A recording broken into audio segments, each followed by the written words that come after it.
All right, Nerdy Bones back in the studio. What's up, Nick? What's up, Keith? So today we decided to do an homage to both of our favorite stand-up comedians. Yes. Which was, and I wanted to preface this something that we didn't do this on purpose, but bring up the thing. I kind of giving it away a little bit, but next week, actually, well, even if less than a week, it'll be the 25th anniversary of Bill Hicks' death. Yeah, and that's amazing. And we totally did not. Yeah, do that I did on not purpose. do that on purpose whatsoever. It just kind of happened that way when I found that out in my research today. Yeah. But today we're talking about Bill Hicks and Mitch Hedberg. Yeah, my favorite stand-up comedian of all time. Oh yeah, is one of my Mitch all-time Hedberg. favorites. And then Nick's is Bill Hicks. Yeah. So I kind of wanted to start off with Mitch is the king of one-liners. Oh, totally. Like, Rice is great. And I remember hearing anyone. Rogan talking about Mitch Hedberg, and he said that he's like, he does such a specific style of comedy that hardly anyone can do. Nobody can do it. It's his delivery. You don't really see it from many comics at all. Like, Stephen Wright's another one who does it. Yeah. But it's such a hard style of comedy to do. It's one-liners. It's like I walk past a dry cleaner at 3 a.m. and the sign said, "Sorry, we're closed." It's not like I'm going to come back at 10 a.m.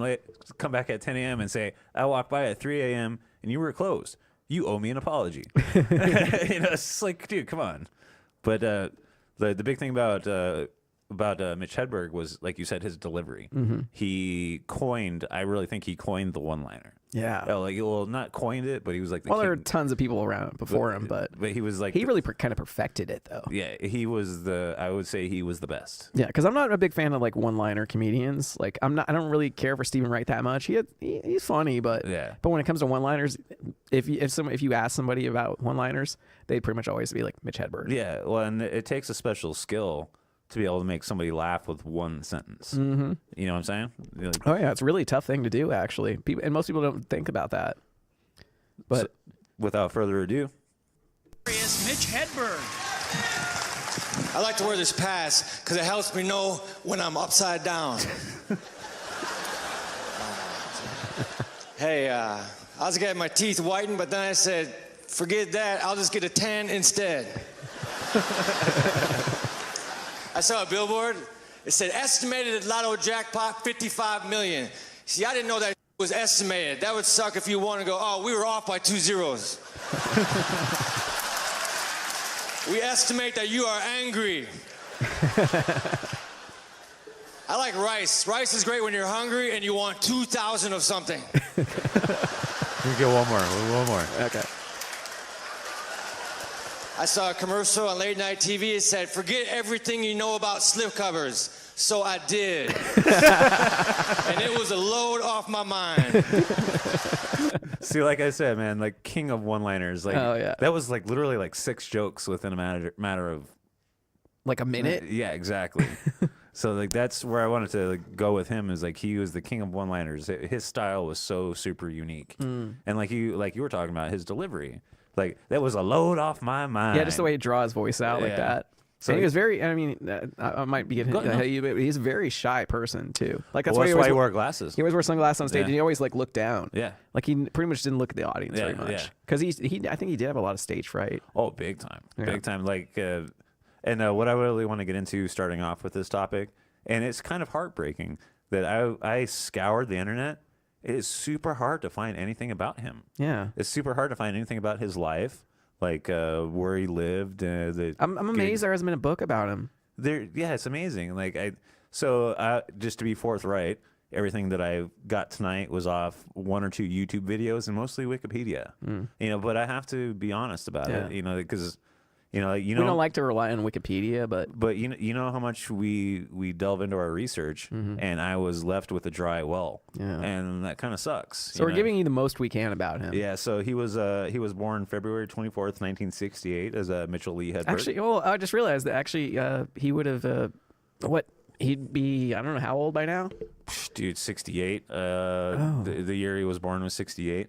But I just wanted to say it would be his birthday in a few days. Yeah, it would be. Which is kind of interesting to think about, and like I said, with Bill Hicks. Yeah, February 24th. Yeah, exactly. I'm actually gonna find the exact date he died on right now, just to because if he died on the 24th, that'd be serendipitous as a motherfucker. He died on the 26th. Dude, what? So what? Of 1994, yeah. Holy shit, dude! I didn't realize how close. Wow, that's kind of crazy. Yeah, we're doing this episode. It's like it would have been Mitch Hedberg's birthday a few days, and In a few more Wow. days would be the anniversary of Bill Hicks, the 25th anniversary of Bill Hicks' death. That's creepy. That's insane. It is fucking creepy. We did not plan on that whatsoever. We did not plan on that at all. That's actually. crazy. That just kind of tells me it's like we were meant to do this today. Right. Well, he was born in St. Paul, Minnesota, and both of his parents were actually from Sweden.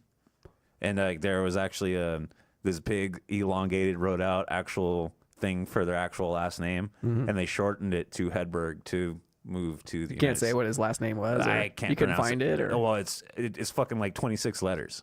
I'm exaggerating, but it's like they shortened it to Mitch Hedbergian Bruzelkoff. Exactly, something like that. And his funny enough, his mother's name was Mary, and his dad's name was Arnold. Oh, okay. So so to have this Let's crazy. name our son Mitchell. Oh, Mitchell. Okay. His name was Mitchell Lee Hedberg. Okay. And he ended up going to Harding High School in St. Paul, Minnesota. So, but I don't know. Like I said, I actually Googled like his class photo, couldn't find it.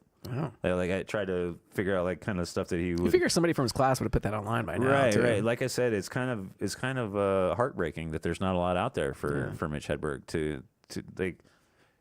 I think a lot of people stigmatize him for, I'll get into like his passing later, but I think a lot of people stigmatize him and kind of like even like Joe Rogan was a personal friend of his, which he deserves more. And like I might make it my own personal mission to find this shit. Yeah. But like I said, he went to Harding High School, and there's a big gap in what I was able to find to what he did between high school and starting stand-up comedy. He had his first gig in Sarasota. Yeah. And then he ended That was up in Florida? Florida. Okay. Yeah. And I didn't get the year on that, which frustrated me. Oh, yeah. It frustrated. Like I couldn't find the year, like how old he was the very first time he like stood up and did comedy and like tried his actual craft. He did stand up in Sarasota for a year, and then he moved to Seattle, to where he like started meeting started meeting other comics and like started getting his started. One thing about comedy is and you see this a lot and I've heard Rogan talk about this before too, is comedy is such a brotherhood. Yeah. And there really are only like maybe a couple thousand people out there in the entire U.S. who are really doing it like full time as a job. If that, dude. Yeah. If that, and like so it's a very tight knit community, and like each comic just kind of knows each other. Right, exactly. Like when we had our my friend Aaron Marsh on, like I was able to actually talk to Kate Quigley for a minute, and like that's fucking cool as shit. Shout out to Kate Quigley, by the way. Shout out. But so he had his big break. He had his big break in 1996 when he was on MTV's Kamikaze, which was 97. I'm sorry, which was a stand-up comedy, kind of like Last Comic Standing. Was he in he was in his 30s by then? Born in '68. So, he was probably in his 30s. Yeah, so he actually... We could be wrong. Yeah, we're not doing our math right now.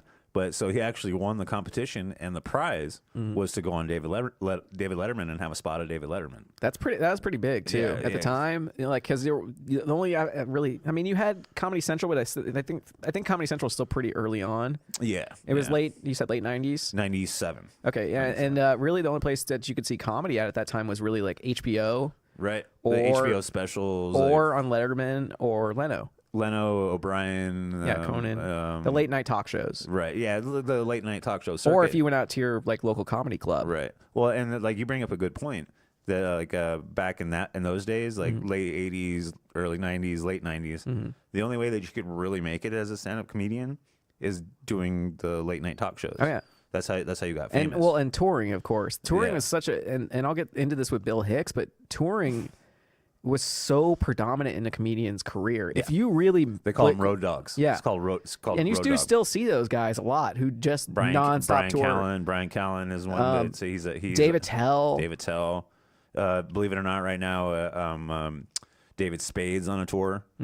So like you have to hone your craft as like what. Actually, Rogan likes to call it like a samurai sword. You have to sharpen it. You really do. Well, and a lot of times, for a comedian to really hone a set, it takes like a year. Yeah. Well, for to do a lot like of a comedians. special, to like have a special. I remember hearing like Carlin, he put out specials just nonstop every year. Yeah. And that's unheard of. Yeah. It's unheard of to put out one like every year for however many years he did it. Yeah. And you see a lot of comics now. It takes them like, it could take them a year, take them 2 years. Like, but they'll just like go to the Comedy Store like once a week, and they'll just like hone their shit. Right. But it just blows my mind, dude. But I want to say the big thing that changed in comedy definitely was YouTube, of course, podcasting, which you see so many comics now who podcast. There's like no comics anymore that don't have a podcast. And actually they're running into a problem of doing a set and having people film their stuff. Like it happened with Louis C.K. recently, where somebody actually recorded his set and ruined it in a way, because like, look, you put a ton of time, and they're not polished sets at all. Because they go in there and they do a joke. Okay, this joke didn't work. I'm going to take it out. Or I should add this to this joke because this is a lot funnier. And because people are going to shows now and recording, it's become a huge problem. And a lot of comics now will be like, if you record any of my stuff, I will throw you straight out. Yeah, well, like Rogan in particular, like when he was just here at the TCC, he actually you were not allowed to take your cell phone in. Yeah, you were just outright not allowed to take your cell phone. Well, because it ruins it too for people, like because they build this material and it takes them so much time to do a special, for instance. And what they do is they build this material, they get it to where they're absolutely like love it and it's perfect and finally crafted. It took them a year. And then they do that special, and it's like, that's it. Right. And then they go on and start doing the next thing. Well, like the big thing is like with Rogan in particular, that tour that he was doing was right before he was going to film his special. Exactly. So like that's basically he was going around. It was honed at that point. Yeah, he was going around honing his special, and then if you recorded it on your cell phone, that's taking money out of his pocket. And I'm sorry, but it's a job. Like if you're a stand-up comedian, that's your job. But I think what I wanted to end with was the fact that nowadays, like. Oh God, what was I going to say? It was to go back to Hedberg at the time, to be recognized as a comedian, the only way you could really be seen was on those shows or in comedy clubs, and most people don't go to comedy clubs, unfortunately. And we only have like 2 here. Yeah, I think only like 1. We have Laughs, and sometimes people are at the Fox Theater. Yeah, okay, and maybe Club Congress. So maybe 3 places they can really play. 4. Well, actually 4. God damn it, I keep losing my train of thought. Well, you're talking about comedy clubs in Tucson. But again, it was at that time. You could only be recognized that way. But nowadays, it's so much easier for comic to be seen through YouTube and a podcast. Well, I think about Chris D'Elia. He's like he's YouTube famous. Yeah. Chris, do you know anything? So about no, I don't really know. No, he's just funny. That's all I'm going to say. But no, I just wanted to point out that it's actually easier to really get yourself out there and your name and get recognition than it was ever before. Yeah, it's a completely different medium now. Yeah, and it was kind of one of those things too. I think probably back in the day, it was like if you knew who this guy was, like you were kind of in. Right. Like you were in the speakeasy. Yeah. Well, and you bring me to an awesome point that Mitch had a cult following. Yeah. To the point where like he would go to shows, and his audience, he would like set up the joke, and the audience would deliver the punchline. Yeah, that's how. To me, that'd be really annoying, but but it's almost like you think of like a musician who goes to and plays songs and holds a microphone out like that, and those people know that song. It's really kind of cool in a way. Yeah. And you see those giant bands like Foo Fighters, some of them are playing at concert, and you hear like 10,000 people singing along. Exactly. And it's got to be so exhilarating. Yeah, exactly. It's like But I never would think about that with a comic. I figure that would be annoying, if anything. I would feel like they would actually be heckling me in a way. Well, like one that I saw in particular, like looking on YouTube, he's like, sometimes I like to take a toothpick and flick it into the woods. And then the audience would be like, you're home. Like, that would be kind of cool to you. Because, honestly, you kind of laugh about that. Yeah. It's like, but then at the same time, you're like, they know my shit. That's really cool. I have fans. Exactly. Well, he had a cult following, big time. Yeah. Big time. There's not a lot of comedians. Well, like I would say, I keep bringing up Rogan. I wouldn't say he has a cult following. He's just got a huge following. Like when somebody has got a cult following, they're super dedicated. Even with people who don't really even necessarily watch or listen to much comedy, they know Rogan. Oh, yeah. I was at work one night and they were like, they started saying something about Joe Rogan. It's like, oh, the podcast guy. I was like, wait a minute. They didn't even recognize him as a comedian at first. It's like, no. That's how I discovered him, was a stand-up comedian. Me too. So, well, through the Man Show. That's how I first got to know him. Well, actually, the very first time I saw Rogan was News Radio. Yeah. He played Joe. Oh, that's true. He played Joe on News Radio. Well, also, and some people only know him from like UFC. Yes. So that's another avenue. Yeah, he's been doing UFC for almost 20 years. But that's another aspect of kind of the old style of probably comics, is the way going through different avenues to get your name out there. Yeah. Well, I think about Fear Factor with Rogan. That was another big thing. Yeah, that in fact, that might have been the first thing I really knew him from was Fear Factor. Yeah, well, for the longest time, he was known as the Fear Factor guy. Yeah. So, but I'm going to continue. So Mitch Hedberg really got his big big break when he actually wrote and directed his own movie called Los Enchiladas. Really? With an exclamation point. Los Enchiladas. It's actually really funny. I watched it. Like, you can find it on YouTube. It's actually on YouTube. It's just Los Enchiladas. Well, I just want to say, just to do a little between, because I'm not going to mention it during the Bill Hicks part, but he did a movie at one point called, it was called Ninja Bachelor Party. Yep. Which was kind of a spoof action movie. I haven't seen it, but I just want to put that out there because he wasn't really an actor. That's funny. But one of the things that you'll get into with Hicks is Hedberg was on Letterman 9 times. How many times was Hicks on there? 12. That's insane. Yeah. That's insane. But he was also, in the long run, Hicks was actually doing it longer. Yeah. Yeah, he was actually out there in the scene a lot Dude, wait longer. until I tell you how many shows he would do per year. Yeah, exactly. And like his last 5 years, it's mind-blowing. Well, then one of the funny things about Hedberg is he was starting to start having TV spots and stuff like that. And Fox actually billed him as the next Seinfeld. Really? Yeah.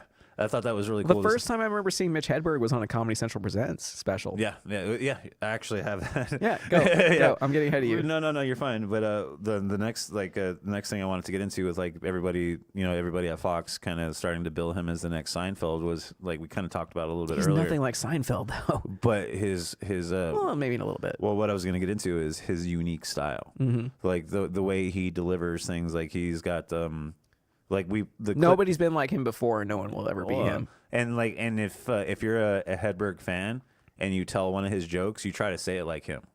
You try to use his voice. That's true, and you don't see that with a lot of comics. You try to use his voice. You wouldn't tell a George Carlin joke and then try to tell it like George Carlin or Richard Pryor or maybe Exactly. Eddie Murphy, but but I'm tired of haunted houses. I'm going to try to open a haunted motorcycle. Yeah, he just has that draw about him. yeah, it's that draw on his voice.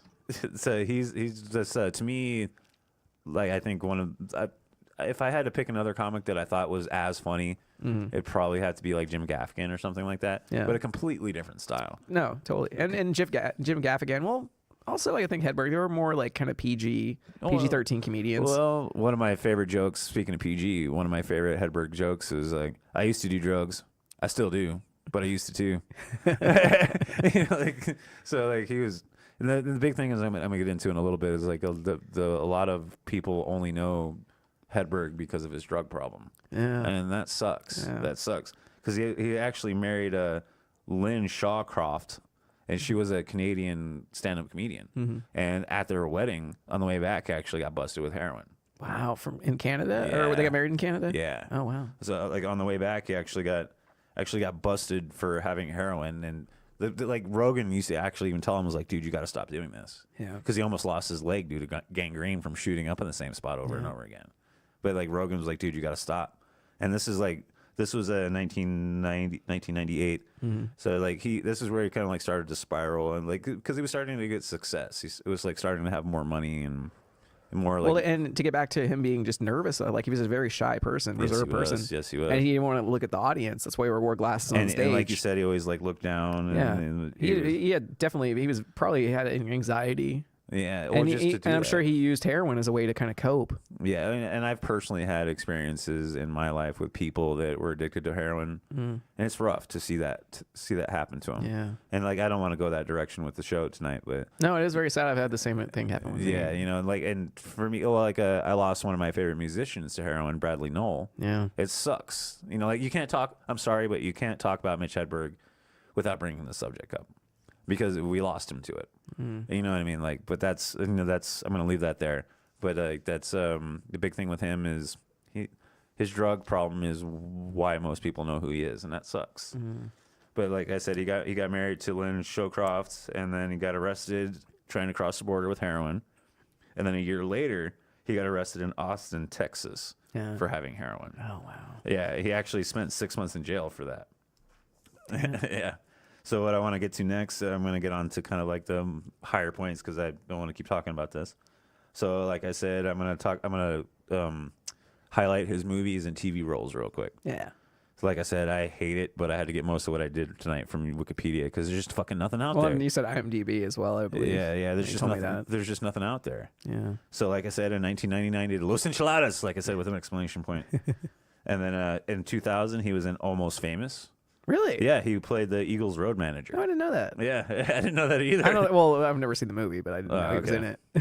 And then he was in Lords of Dogtown. He played a character. Oh, I didn't know he was in that movie. Yeah, he played a character named Frankie Nasworth. Actually, Dogtown and Z-Boys is one of my all-time favorite documentaries. Yeah. And I'm not a skateboarder at all, but amazing documentary. Watch it again and look for Hedberg, dude. Yeah, I will. Well, and actually Heath Ledger was in that as well. Yeah. So then I'm gonna move on to his TV roles. In 1998, he was in that '70s show as Frank. That's the only I role got a big wedding coming in. Well, that's the only role I actually remember ever seeing him in. I remember that 70s show. I remember he's Wait, what year? You said in 2000? 1998. That 70s show was in 1998. Yeah, I remember one of my favorite. I didn't realize that show was that old. I didn't even write this down, but one of my favorite lines from him in that '70s show is like they're in the hub, you know, the little bar or little place. Yeah. And Mitch is behind the counter, and he's like, "I did not lose a leg in Nam to deal with snarky teenagers." And they're like, "You weren't in Vietnam." Like I said, I did not lose a leg in Vietnam. They probably let him do that too. Yeah. What do you want to bet that he's the one who he probably improv that line, Yeah, or went to the writers like, "Hey, can I do this? Because I got this really good line." They're like, "Fuck yeah, you can. You're Mitch Hedberg." Like I said, Well, at the time he wasn't like Mitch Hedberg, but Yeah. still they probably knew his comedy. That's funny though, right? Oh yeah, dude, like I said, that's a total Mitch Hedberg joke though. So then he was on a show that I'm not completely familiar with. It was called Premium Blend. I think. That was a Comedy Central show actually, and I think they did a bunch of they do segments with different comedians. Okay. Because Comedy Central, I'm not sure what it's like now because I haven't watched Comedy Central in years because I just don't have cable because it's just come on. Right. How many people do you have cable anymore? Nobody. But they would do a lot more comedy shows like centered around comedians and not just like specials. So like Premium Blend was like they would have like different comedians like have a little stand up set. Yeah. It was pretty much like it'd be like 1 or 2 minutes and they'd have like 5 comics and they just kind of switch throughout. That's cool. Or they do a bunch of different. Yeah, it was a blend of comics. It was Premium Blend. Yeah. So then after that it was his second appearance on David Letterman. And then he did Dr. Katz a couple times. Oh, okay. Dr. Katz. That was another Comedy Central show. Yeah, I didn't know that he was on Dr. Katz. And then he did Home Movies. And this is all still in 1998. Those were very similar in animation style, too. Yeah. Well, Brendan Small did Home Movies. Well, he was a reoccurring voice actor on Home Movies. Oh, really? Yeah, that's I literally wrote down like 6 fucking voices. Well, Home Movies had a very similar animation style to Dr. Katz. I'm not sure who did Dr. Katz though. That was. It wasn't Brendan Small though, right? John Levitz was the main actor. Well, I'm saying like what people were behind that show. I don't know. Okay, I honestly don't know. But it has a very similar style to Home Movies. Well, then in late 1999, he had his very first Comedy Central Presents. Which is the one I saw. Yeah, that was his very. It's pretty much his only comedy special too, right? He had 3. Okay. He had 3, but so his first Comedy Central Presents is like really what like skyrocketed him. Oh yeah, to like people actually. Well, and like I want to say, like at the time, that was really the only way you got exposure. Yeah. And you said it was 1999. 1999. Yeah. Okay, because I said like 97 was Letterman, but I think Comedy Central was still around, but they probably weren't as successful as they were in 99. Maybe. Maybe they were. I don't know. And I have to follow this up with dogs are forever in the push-up position. While I'm staring at your dog looking at me. So I've got a bunch of these one-liners tagged up. Oh, dude. I know. And then I remember we did a show once where I actually wanted to finish the show off by telling Mitch Hedberg one-liners. Yeah. Like we're gonna do another Bigfoot episode later, and I'm saving that Bigfoot joke. But and then the year 2000 was his 3rd Letterman appearance. And then he did a show called Ed. I looked it up. I love that show. What is it? I don't know. Oh, that was with Tom Cavanaugh, actually. Really? Who later went on to do The Flash. Really? Yeah. Harrison Wells. Okay. Yeah, I love that show, Ed, actually. It was Julie Bowen was in it, too, from like Happy Gilmore and what most people know her from is Modern Family. Really? Yeah. And actually, another guy from Stella, Michael Ian Black was on it as well. Michael, okay. That's I'm actually starting. The whole premise of the show is this guy moved back to town and he bought a bowling. He was a lawyer, but he bought a bowling alley. Holy fuck! Because he was in love with like his high school crush, and the whole show is about him trying to get her. I remember this now. Yeah, I remember this now. I loved that show though. I really wish they put that on Blu-ray because I would buy it in a second because I loved that show. But the only way you can get it is like on a bootleg, like download. That's funny. Like a torrent. I didn't like click on the link to see what Ed was. I never knew he was in that either. Yeah. All these credit. Well, like I said, the only thing I ever saw him is with that '70s show. I didn't know he was doing all the. Oh, and he did these other roles. Because he didn't seem like much of an actor. Well, like I said, I really regret that all of my information had to be so rudimentary. It's fine, but you know what? At least I feel like we can fill it. We're able to fill this out a little bit. Well, like, we're kind of just more providing commentary than anything. Right. Well, my big thing is I love him so much as a comic, and like I said, it fucking sucks that I can't find out more about his life. Well, he was a comics comic. Yeah, he's made me laugh more than any other comic. He was the comic that other comics would travel or like go and see. And actually, Bill Hicks was the same way. He was a comics comic. When I was a kid, I had a twin size bed, and I would lay in it and wonder where my brother was. Yeah. And I'm sure a lot of the comics will with Mitch Hedberg and Bill Hicks they go to these shows and they'd watch them perform and they'd be like, how the fuck are they coming up with this stuff? Yeah, exactly. It would just amaze. It's like I couldn't do anything like this, and it makes them actually. It makes them like push them like kind of forward to be like, I need to get better. Well, like one of my favorite things about Hicks was like his presence on stage. That was one of my favorite things about him because he had this very. He created an atmosphere when he was on stage. But I want to ask one question that just popped in my head was who nowadays would you say is a comics comic? Oh shit! Because the only one that really comes to mind for me is David Tell. I would have to go. David Tell is definitely one of my personal favorites right now is Chris D'Elia. Okay, Chris D'Elia, dude, he does a lot of podcasts, and like every time he's got content, he's fucking hilarious. Yeah, like like I've showed you the show The Fighter and the Kid. He's been on that a bunch of times. Yeah, and he brought Ryan Callen, one of the hosts of that show, brought him a sugary coffee from Starbucks. Yeah, he's like, I brought you this because you're a sweet tartan ass. and like so now when Brian Callen does a stand-up show, everybody goes, hey, sweet tartan ass. That's pretty funny. What I want to say is a comics comic to me is like one that like other comics go and see. Oh yeah. And after they watch these guys, they're like, Joey Diaz. I suck. Joey Diaz. I'm not putting out good material. Joey Diaz. Because they inspire them to do better. Yeah, Joey Diaz. You know anything about Joey Diaz? I know. Yeah, I know a little bit of that. I would say he's actually coming to town. I think next week. What? Yeah. What? Yeah. I'm going. Well, I'm actually Gilbert Gottfried's coming in 2 weeks. I'm going. Really? I'm going to that. Oh wow. I already got my tickets. I bought it. There isn't much comedy that comes through town, unfortunately. No, Tucson, sadly enough, just isn't a big comedy town. Yeah. Sadly enough, but it's just there's so many. Like on piggybacking on what you said. Unfortunately, if you want to be a comic nowadays and you want to try to make you gotta go to LA. You got to go to LA or New York. But that's where you can get the most exposure and you can get the most amount of shows. Yeah, it's unfortunate but true. But you see that with music too. Yeah.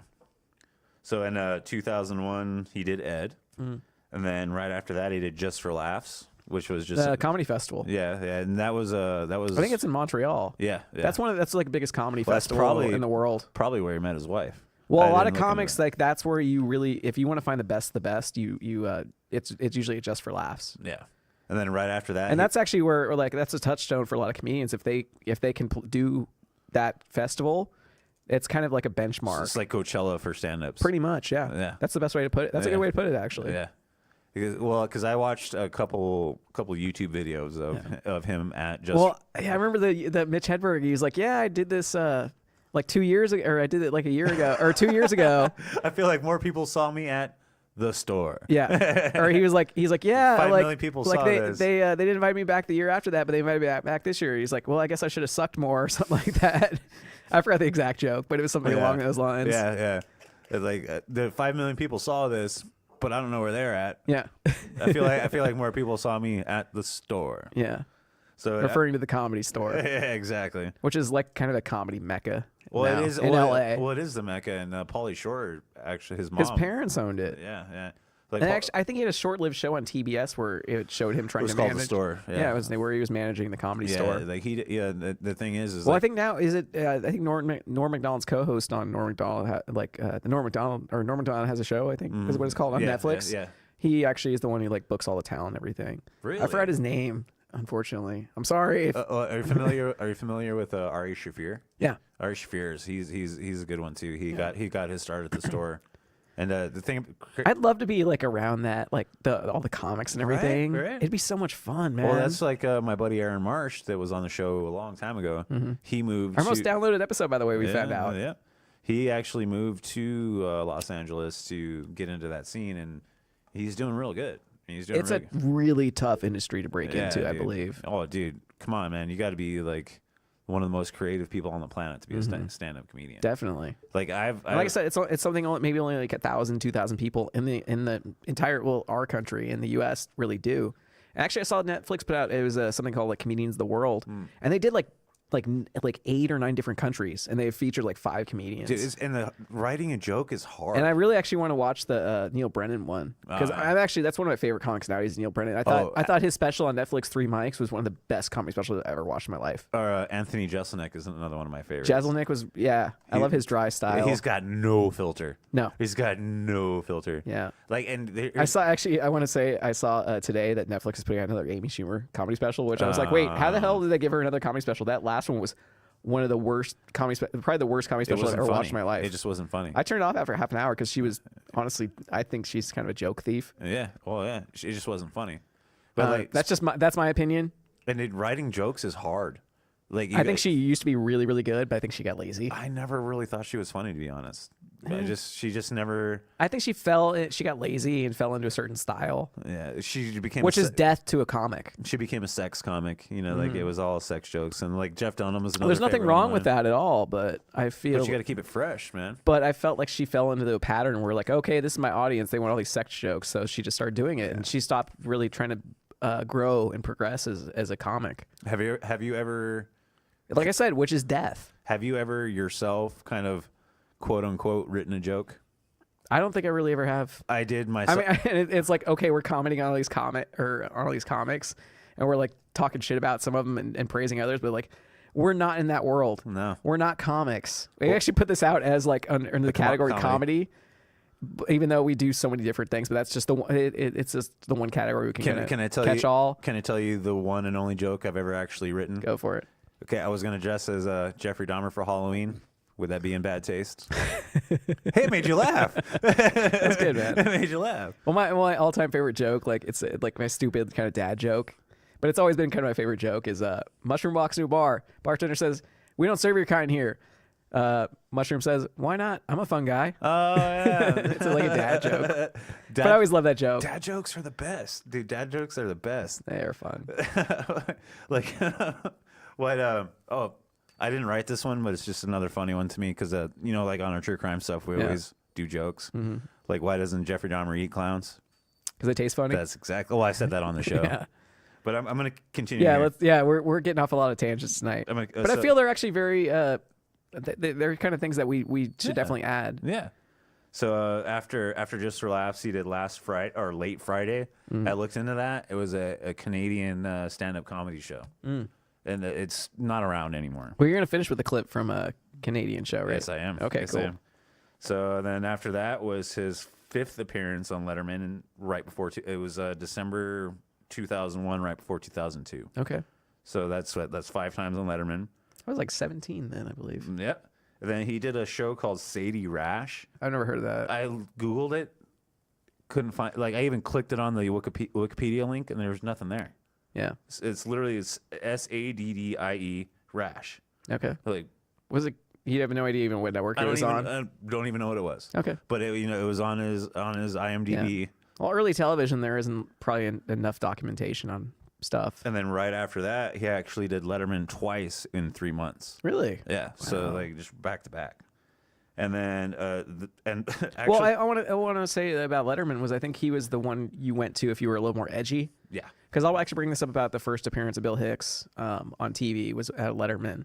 But I'm not gonna. I'll get into that a little bit later. Yeah, but I want to say like I think that's where if you were a little more edgy, you went to Letterman. Yeah. If you were a little more mainstream and kind of you went to more Carlin. PG, you went to Leno. Yeah. Oh, Leno. Yeah. Fuck Leno. He's not funny.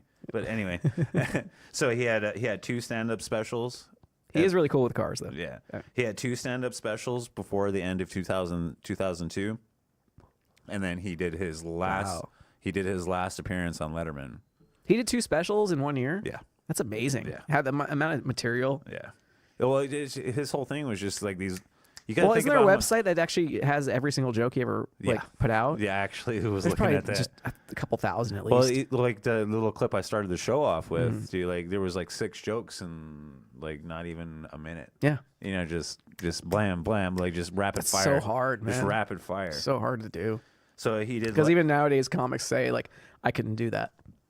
Not in that style. No. Not in that style. You could ask them, like, the most famous comedian in the world, like, hey, do a set of just one-liners for half an hour. Yeah. And it would probably take them at least 6 months to a year to do that set. Just one after and another. Hedberg could just knock it out in probably like a month. Right. They like to say that that Sprite is made from lemon and lime. I tried making it at home. There's more to it than that. Dude, that's fucking funny, man. Yeah. That's fucking funny. Yeah. But okay, so in 2003 was his last appearance on David Letterman. That was the very last time he was on Letterman. So that was his 10th time, right? Yes. Okay. Yes. So after that, he actually did Conan O'Brien, which I actually tried to find on YouTube. I couldn't find it. Oh. It might have been one of the videos that I watched, but it wasn't like tagged as on Conan O'Brien. Okay. And then actually he did a 2-year stint on the show Crank Yankers. Oh, okay. I remember that one. It was, for those who don't know, it was like puppets. Yeah. And they'd like do prank phone calls. Yeah. They'd act it out with puppets, but they were actual phone calls. Yeah, you imagine Mitch Hedberg doing that show went on for like 5 years, too. Yeah, Adam Carolla. They're actually bringing it back. Are they really? Yeah. Oh, wow. Yeah. David Spade's actually the showrunner for the. Are they doing it on Comedy Central again? I don't know. Okay. I saw it on Facebook that it's a David, because I follow David Spade. He actually posted it. He's like, I always heard David Spade is such a dick. He is, but he's actually from Tucson too. Yeah, I know. He's actually the new showrunner for Crank Yankers. So that's going to be pretty funny. I did see him on Norm Macdonald Has a Show though, and he was pretty interesting. Yeah. But I did really love that show. I really hope they do it. They bring another season on. I just remember Special Ed like, yay! Well, Fred makes me poop. Yeah, I really hope they do another season of Norm Macdonald Has a Show. But I guess he had some controversy not too recently, where he said something that was just stupid, and he went on kind of an apology tour and everything. And really, they might bring it back, but they have to let that time pass. But I really hope they do, because he's an amazing interviewer. He's so funny. Yeah. Like I've watched a couple of those episodes a couple different times. Like the Drew Barrymore one was awesome. Yeah. You know, with Jane Fonda, or I think was it Jane Fonda? Yeah, I think it was, and it was just awesome. But he's really interesting, just the way because he actually does a lot of one-liners too. Norm Macdonald's funny. Yeah. Norm Macdonald's he's really a one-liner type comedian guy. And but his delivery is another thing that sets him apart from a lot of other people. Exactly. Well, and like when we get into and Hicks, he's not much of an actor either. No, like when we get into Hicks, like Hicks' delivery is what set him apart too. Just like the way one of my. Well, it was more about the content he had. Yeah. Yeah. Like, I'll smoke the cigarettes. I'll get the cancer. I'll die. Yeah. Exactly. So I want to get into Hedberg's last TV appearance. Yeah. Was on a show called Shorties Watching Shorties. Oh, I remember that show too. It was Nick DiPaolo. Yeah. Did that show? It was animated. Yes. It was like babies sitting in front of a TV, but weren't they watching comedy specials? Exactly. Okay. It was like a Beavis and Butthead. Yeah. It was literally like Beavis and Butthead, but not music videos, but comic specials. And then so what I hate to delve into right now was the decline of his health. Yeah. He in March 30th of 2005 is when they found him. But I'm going to talk a little bit about before that. He was starting to end up in the hospital quite frequently because of overdoses and stuff like that. Like I mentioned earlier. No, well, that was his only drug. Really, was heroin. Right? Heroin and cocaine. Oh. Yeah. So it's a shame because like he would still be around. He would still be around, and he'd probably still be writing awesome jokes. But well, there's very much almost a reflection of Bill Hicks and Bill Hicks and Mitch Hedberg in the way of like Mitch Hedberg, you know, it seems like he got to that point where the drugs kind of overtook him. Yeah. And Bill Hicks at one point just kind of was like, well, I actually he was able to overcome that. I actually have something right here. His very last interview, 12 days before he died, was with Howard Stern. Yeah. And Howard Stern asked him if he could stop using heroin. Mitch said no for the creativity. Oh wow! Yeah. Well, some people feel they're more creative on drugs. Yeah, and that's happened with a lot of artists over the centuries. Honestly, well, he looked legit. Like I can't be creative if I'm not stoned. Yeah, exactly. And that's a shame. Yeah, but he was. I kind of would like to know what he would have been like without the drugs. It would have been different. Yeah, but he was still have been Mitch. but it would have been different. Well, I'll break up a little bit on I'll mention this later again, but with Bill Hicks is actually he hit his creative stride when he finally stopped doing drugs. Yeah. I actually watched one of his specials and recently. he put out more than he had ever put out before after he quit. One of the most recent specials I watched about Hicks was like, I don't drink anymore and stuff like that. Yeah. You know? But I just want to finish this out. Mm-hmm. So March 20th, 2005, he was found in a hotel in Livingston, New Jersey of an overdose. And that's just dying in a hotel room. Yeah, the world lost an amazing comedian. How old was he? I don't know. Didn't do the math. He was born in 1968 and then died in 2005. Oh, you know what? I'm going to pause this recording. I'm going to say I'm pausing this recording because I want to get the date right. So after that little pause, we found out he was 37 when he died. In 2005. In 2005. That's crazy. Which I didn't even realize he was that old. He was close to, and actually, I want to say only a year older than me right now. A few days from when we're recording now, he would be 51. Isn't that amazing? It really is. Is it like he was taken from us way too soon? Well, and you say actually like at the age you're at now, he was only like 3 years older. And he was only a year older than me. He's only a year older than you are now. Yeah. And I honestly, I have to. Oh man, I have to like pour my heart out here right now. Mm-hmm. Like Mitch Hedberg has made, like I said this earlier, I think he was one of the most brilliant comedians of all time because of his style. And I really wish there was more information out there about them because I feel like people really should know. Because he probably don't even know if he was cremated or buried. Well, like I said, I put a week or where he was cremated or buried. Yeah, like I put a week of research into trying to find this stuff out, and this was all I could find. So I had to like. I almost wish he would try to get in contact with his wife and be like, "Hey, I actually want to write a book about this." I could too. Yeah. I could.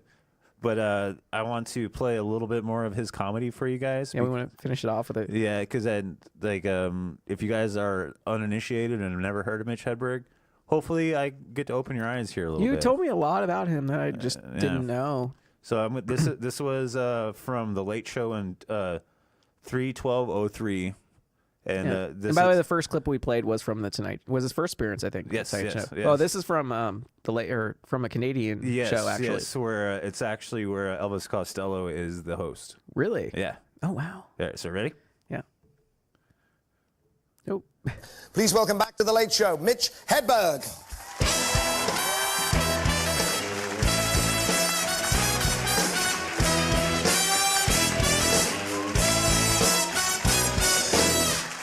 All right. This suit is held together with safety pins, so I can't move very much. It will fall apart.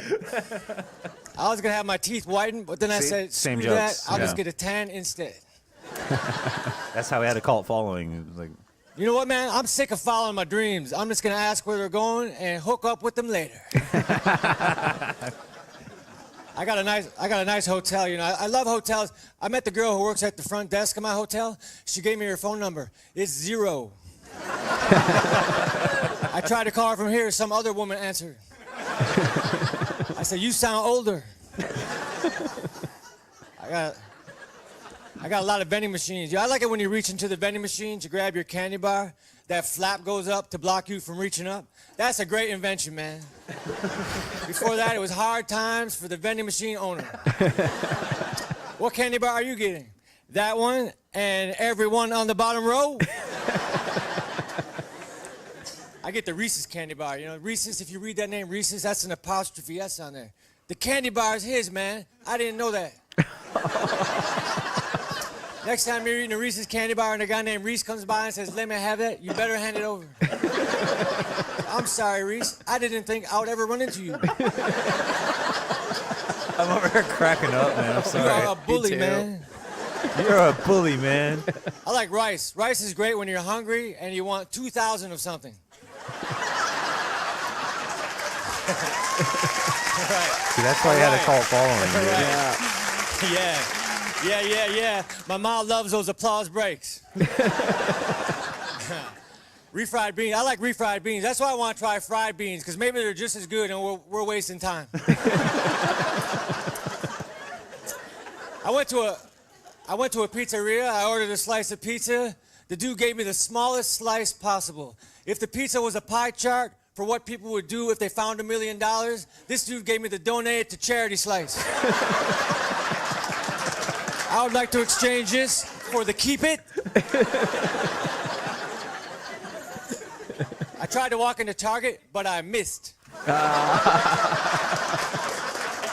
I think the I'm having entrance a to hard Target time should have stopping people this, dude. splattered all around. It's just too good, man. I was walking by a dry cleaner at 3 a.m. and the sign said, "Sorry, we're closed." You don't have to be sorry. It's 3 a.m. and you're a dry cleaner. It would be ridiculous for me to expect you to be open. Yeah. I'm not gonna walk in at 10 and say, "Hey man, I walked by at 3. You guys were closed. Somebody owes me an apology."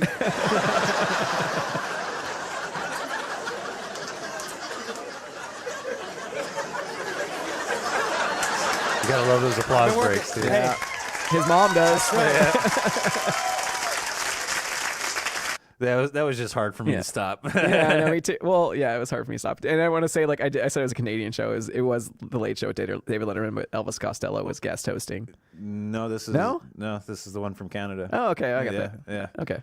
So, and he met his wife there, which is, we talked about that. Well, not that show in particular, but No, that was just one of his last performances in Canada. Okay. Like, I wanted to kind of find one of the clips that kind of showcase some of his like favorite jokes. oh, definitely. Some of his. And like you said, that was hard to stop because I was enjoying the hell out of that. It's 3 a.m. and you're a dry cleaner. Like I said, like Yeah. how many comedians, when you tell their joke, you try to do it in their voice. Oh, I know. Mitch Hedberg is honestly the only one I can think of. Exactly. Maybe Stephen Wright. Yeah. Maybe Stephen Wright, but like I can't even tell you any like Stephen Wright jokes off the top of my head. Mm-hmm. He's funny though. But thank you for indulging me on that. That was a good one, man. Dude, I really enjoyed that, learning about Mitch Hedberg. Yeah. And I'm sure a lot of people out there don't really know that much about him either. Yeah, and like I said, it's a shame there's not more out there about him. Yeah, that's true. Yeah, it's a shame there's not more out there. And if you do want to know more about his, or hear, like, kind of read more of his jokes, I should say, there is a website out there Yeah, it's got all of his one-liners, which I'm sure is a few thousand. But I'll obviously like go to YouTube and watch his stuff. Yeah, just give him some love, man. He's passed and gone, and so if you're ever like sitting at home with your girl or her friend and you just want to start laughing at, just go to YouTube and look at Mitch Hedberg. Like Nick you'll start laughing in a minute. Nick and I right now are just like, how many? I'm so happy right now, man. Like how many? I got a big smile on my face. Like how many jokes got fired right there? Oh, dude. Like just fired off like from what we were listening to right there. Mm-hmm. Just like like 10 jokes right there. I can't say. And we enough. laughed at every one of them. Yeah, yep. So let's. Do you want to keep on moving? Well, yeah. Let's get into our one and all, or one of two segments now. Okay. Just because we enjoy doing this. Yeah. There could be people out there like, I don't give a fuck about this, but It's one of we my- like to talk about it because we like to give a little break to the listener. Exactly. And we enjoy talking about it. But what you playing, what you watching? Or I should say what you watching because we pretty much never we play don't. anything anymore. So I watched one of my new legit favorite movies I've ever seen. It's called Jungle. Okay. It's got Daniel Radcliffe in it. He's been making some good shit lately, man. Yeah, it's a true story about an Israeli man that goes on a backpacking trip into the Amazon and gets fucking lost. He spends a month in the Amazon. Wow. This fucking movie is amazing, dude. Like I can't even tell you how. See, I'm one of the few people who have never seen a Harry Potter movie. I have, but I don't give a shit about Harry Potter. It's not. I'm just not a fan. Yeah, and well, he actually started doing a new show recently on TBS. It's about God. Yeah, he's like plays an angel. Yeah. I forgot what it's called. I don't know what it's called either. I forgot. I watched like maybe 10, 15 minutes of it, like on YouTube. Yeah, but I cannot recommend this highly enough. This movie is fucking amazing, dude. Like I keep using that word. Yeah. Like I was sitting here and it was like, What'd you watch it on? Amazon. Okay. Yeah, I watch it, dude. Like just watch it. Like there's a point in the movie to where he's been by himself for like 2.5 weeks, and he comes across a Amazonian tribe woman that has lost herself, and he tries to like communicate with her and like I'm lost too. Like what do we do? And she wigs out because more or less what I took from it is that he was white, and like bounces out and leaves him there. And like the big thing is I actually looked at some of the making of it. Radcliffe lost almost like 40 pounds for this movie to look emaciated and stuff like that. And he's become a really legit actor, and he's gotten to be known for more than just Harry Potter now, which is cool. My favorite scene from this movie, and this is no spoiler whatsoever, it just kind of tells the story. He's got his gear with him, and it's about like maybe a week or so that he's by himself, and he's laying in the Amazon, just like laying on the ground, and it's nighttime, and he's like trying to sleep, and you hear probably a jaguar, whatever large cat that it would be, and you hear that typical sound like of them breathing, and he grabs a can of fucking bug spray and a lighter. And he's like sitting there and he's like holding this lighter and this bug spray and he's like fucking panicking, and this fucking cat makes itself known and he just fucking this huge flame and he fucking screams at the top of his lungs like while he's doing it. And then like the cat goes away and then he just like sits there and he's like it's so good, man. But what you watching? That's all you got? Yeah, dude, because it blew my mind so much. That's all I wanted to say. Well, I watched Silence of the Lambs. Nice. That was really cool. Would you fuck me? I'd fuck me. Yeah. Well, I always wondered where that line was from, like Jay and Silent Bob, or not Jay and Silent, Clerks 2, because Jason Mewes did that. Yep. And I was like, "Where's that from?" And I was like, "Oh, that's from Silence of the Lambs." Yeah. And he plays the same song too. Yeah. Like goodbye horses. Yeah. But that's a great fucking movie. And actually, I think Hannibal Lecter is definitely like we did one on Philly Bone. Lotion on its skin, or else it gets the hose again. Well, we did a Philly Bones episode about your definition of evil, and definitely Hannibal Lecter would fit your definition of evil. Yes, it would. Yes. And that's actually like the kind of serial killer most people would think of. Yeah. I'm looking at dinner right now. Like a now. definition of a serial killer would definitely be like Hannibal Lecter. Well, yeah. But they really dropped the ball in the subsequent movies after that. Yeah. Like Red Dragon and Hannibal. Like maybe going back in hindsight, Hannibal might be a good movie. I think, Hannibal. But when I watched it at the time, it just didn't do anything for me. I think Hannibal was maybe better than Red Dragon, but Red Dragon really didn't have much to do with Hannibal Lecter. It was more about the guy. I think it was Ralph Fiennes playing the Red Dragon, the serial killer. It was Edward Norton in it. It was Edward Norton was the killer. Yeah, or no, he was the detective. Do I have it reversed? Yeah, he was the detective. And that's kind of the interesting thing about Silence of the There's been Lambs. a bunch of books though, I think, about that about Hannibal Lecter. Like the author did a few different ones, and then Red Dragon was actually the first one. Well, and there was a movie. There was actually a movie called Red Dragon before Silence of the Lambs, and they did a TV show which was actually really good. Yeah, the TV show was called Hannibal. I heard it was really good. Yeah, it had what was his name? I don't know the kid's name. Oh, the guy he played like a villain in one of the Bond movies, in actually Casino Royale. I don't know. And he's in a new movie on Netflix. It's on Netflix right now called Polar. Mads Mikkelsen. Oh, okay. Yeah, okay. He's a fucking awesome actor. A German actor. Really good. I think he's a German. Really good actor. Yeah. Well, actually, I have one other thing I've been watching. Cutthroat Kitchen. Okay. Have you ever watched that? No, but I know the name. It's so much fun, man. It's on Food Network, right? Yeah. But I've been watching it on Hulu.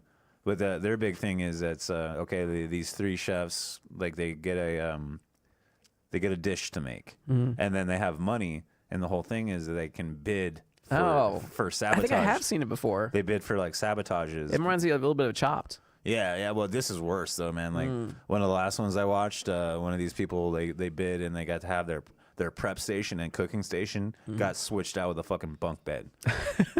Yeah, dude. Like I'm not even joking. Like let's push a cooking show to extremes at this point. Well, I actually, when I watch the show, I personally get frustrated. Yeah, because like, dude, come on, man. Like there was this one sabotage. Like, this isn't fair. Yeah, well, there's this one sabotage to where I think they were making pecan pie, and all of their cooking vessels got switched out with fucking walnut shells. What the fuck? Yeah, dude. Yeah, and these people still pull it out. It's all entertainment, but these people still pull it out. And it's really interesting to watch. But it's like, dude, I literally. I come so close to like turning it off because like this is fucking dumb. But then again, I'm like, oh my god, are they gonna do it? Yeah, are they gonna pull this off? Shit. Well, another thing I was watching this week, I watched the new season of Dragon Prince. Nice. It's out? Yeah. Oh shit. Yeah. I did not know that. It's book 2 now. Damn it. I wish I would have known that. Really good. It actually got me a few times, like with the feels, dude, Dragon Prince is kind of amazing. like slightly tear up, like oh. Dude, Dragon Prince is amazing. It really is, dude. That the writers from Avatar, like that's the Airbender. Oh, when I saw there was gonna be a new season, I was like, yes, like I can't wait to watch that. And I didn't even. I think I watched it over like 2 days. I didn't even know that was. I love that show though. It's so good. And I'm not much of an anime person, but it's not really an anime. It's the cell shading. Cell shading. Well, the interesting thing about like Airbender, which it was actually written by American writers, but actually animated in China. That's what happens with most shows, actually. Yeah. So because it's just cheaper to do it there, right? But the thing is like when you get into like Japanese or Chinese animation, you get into this very stereotypical. It's really just the style, yeah. It's really hard to stay away from the big. They actually call it big eyes, small mouth. Yeah. It's really hard to stay away from that. One thing I like with Dragon Prince is they do have those really silly moments, but at the same time they do a lot of serious stuff. I did not. Dude, I'm gonna they have get to really watch that. they get really serious at times with what they're talking about, and it's really cool that way. Yeah. But they have a good dichotomy between silly and serious. Yeah, I'm gonna have to. I did not know that was Oh, out dude, yet. I love that show. It's so good. I had no idea that was And out yet. I'm not much. Well, I keep saying anime. It's not really anime. Well, Voltron's anime. It's close to it, but I really love it. It's just really well written, and it's a really good story. I felt the season was a little slow, but I felt they kind of needed to slow it down. But yeah, I just really enjoy that. And then I want to say the last show I watched this week was I watched The Umbrella Academy. Oh, how was that? Really good, man. I Yeah? watched a few episodes and I had to go to work, and I just kept thinking about it the whole time I was at work. Nice, man. Really, really well done show. Like it was, and of course it's a Netflix show, so it's slow going. Did you hear they canceled Punisher? Yeah, I saw that they canceled Punisher, and they canceled Jessica Jones too. That hurts me right here. And just the new season of Jessica Jones isn't even out, and they already canceled it. But everyone was kind of expecting it. I don't know why Netflix is like axing all their Marvel stuff. They want their own content. They don't want to be tied down to somebody else. Right. And even Marvel was actually shocked when they decided to do it. I think eventually, well, I guess they have a deal like those characters can't be featured in film or TV for 2 years. Yeah. So they could eventually come back to like the Disney streaming service or Hulu. Well, I'm actually surprised I didn't think about this. I subscribe for DC, the DC universe. That fucking shit is awesome, dude. Dude, I heard the Doom Patrol is amazing, dude. And actually, IGN compared Doom Patrol and Umbrella Academy, and they said they were actually very similar. Yeah. And actually, even Gerard Way said that he based Umbrella Academy off of Doom Patrol. Well, they just recently on the DC streaming service they released the Superman. I think I might be remembering the title wrong. I would really love to watch Doom Patrol though. I think it's called The Rise of the Superman. Oh yeah. It's so good. It's one of the stories that follow Death of Superman. Yeah, it's so good. And my favorite right now, I've sung the praises of this more than once, but Titans is fucking legit. Oh, and I still want to watch the new season of Young Justice. Yeah. I might have to subscribe to the streaming dude. service for like a month and then cancel it. It's fucking worth just it to watch these shows. It's worth. I'm subscribed to it, and I got the app on Roku, so it's just like right on my phone or right on my TV to where I can. I'll have to see if they have an app on Xbox for it. I figure they would, but if they do, I'm gonna be like, dude, give me your password. Yeah, no shit, right? No shit. It's legit.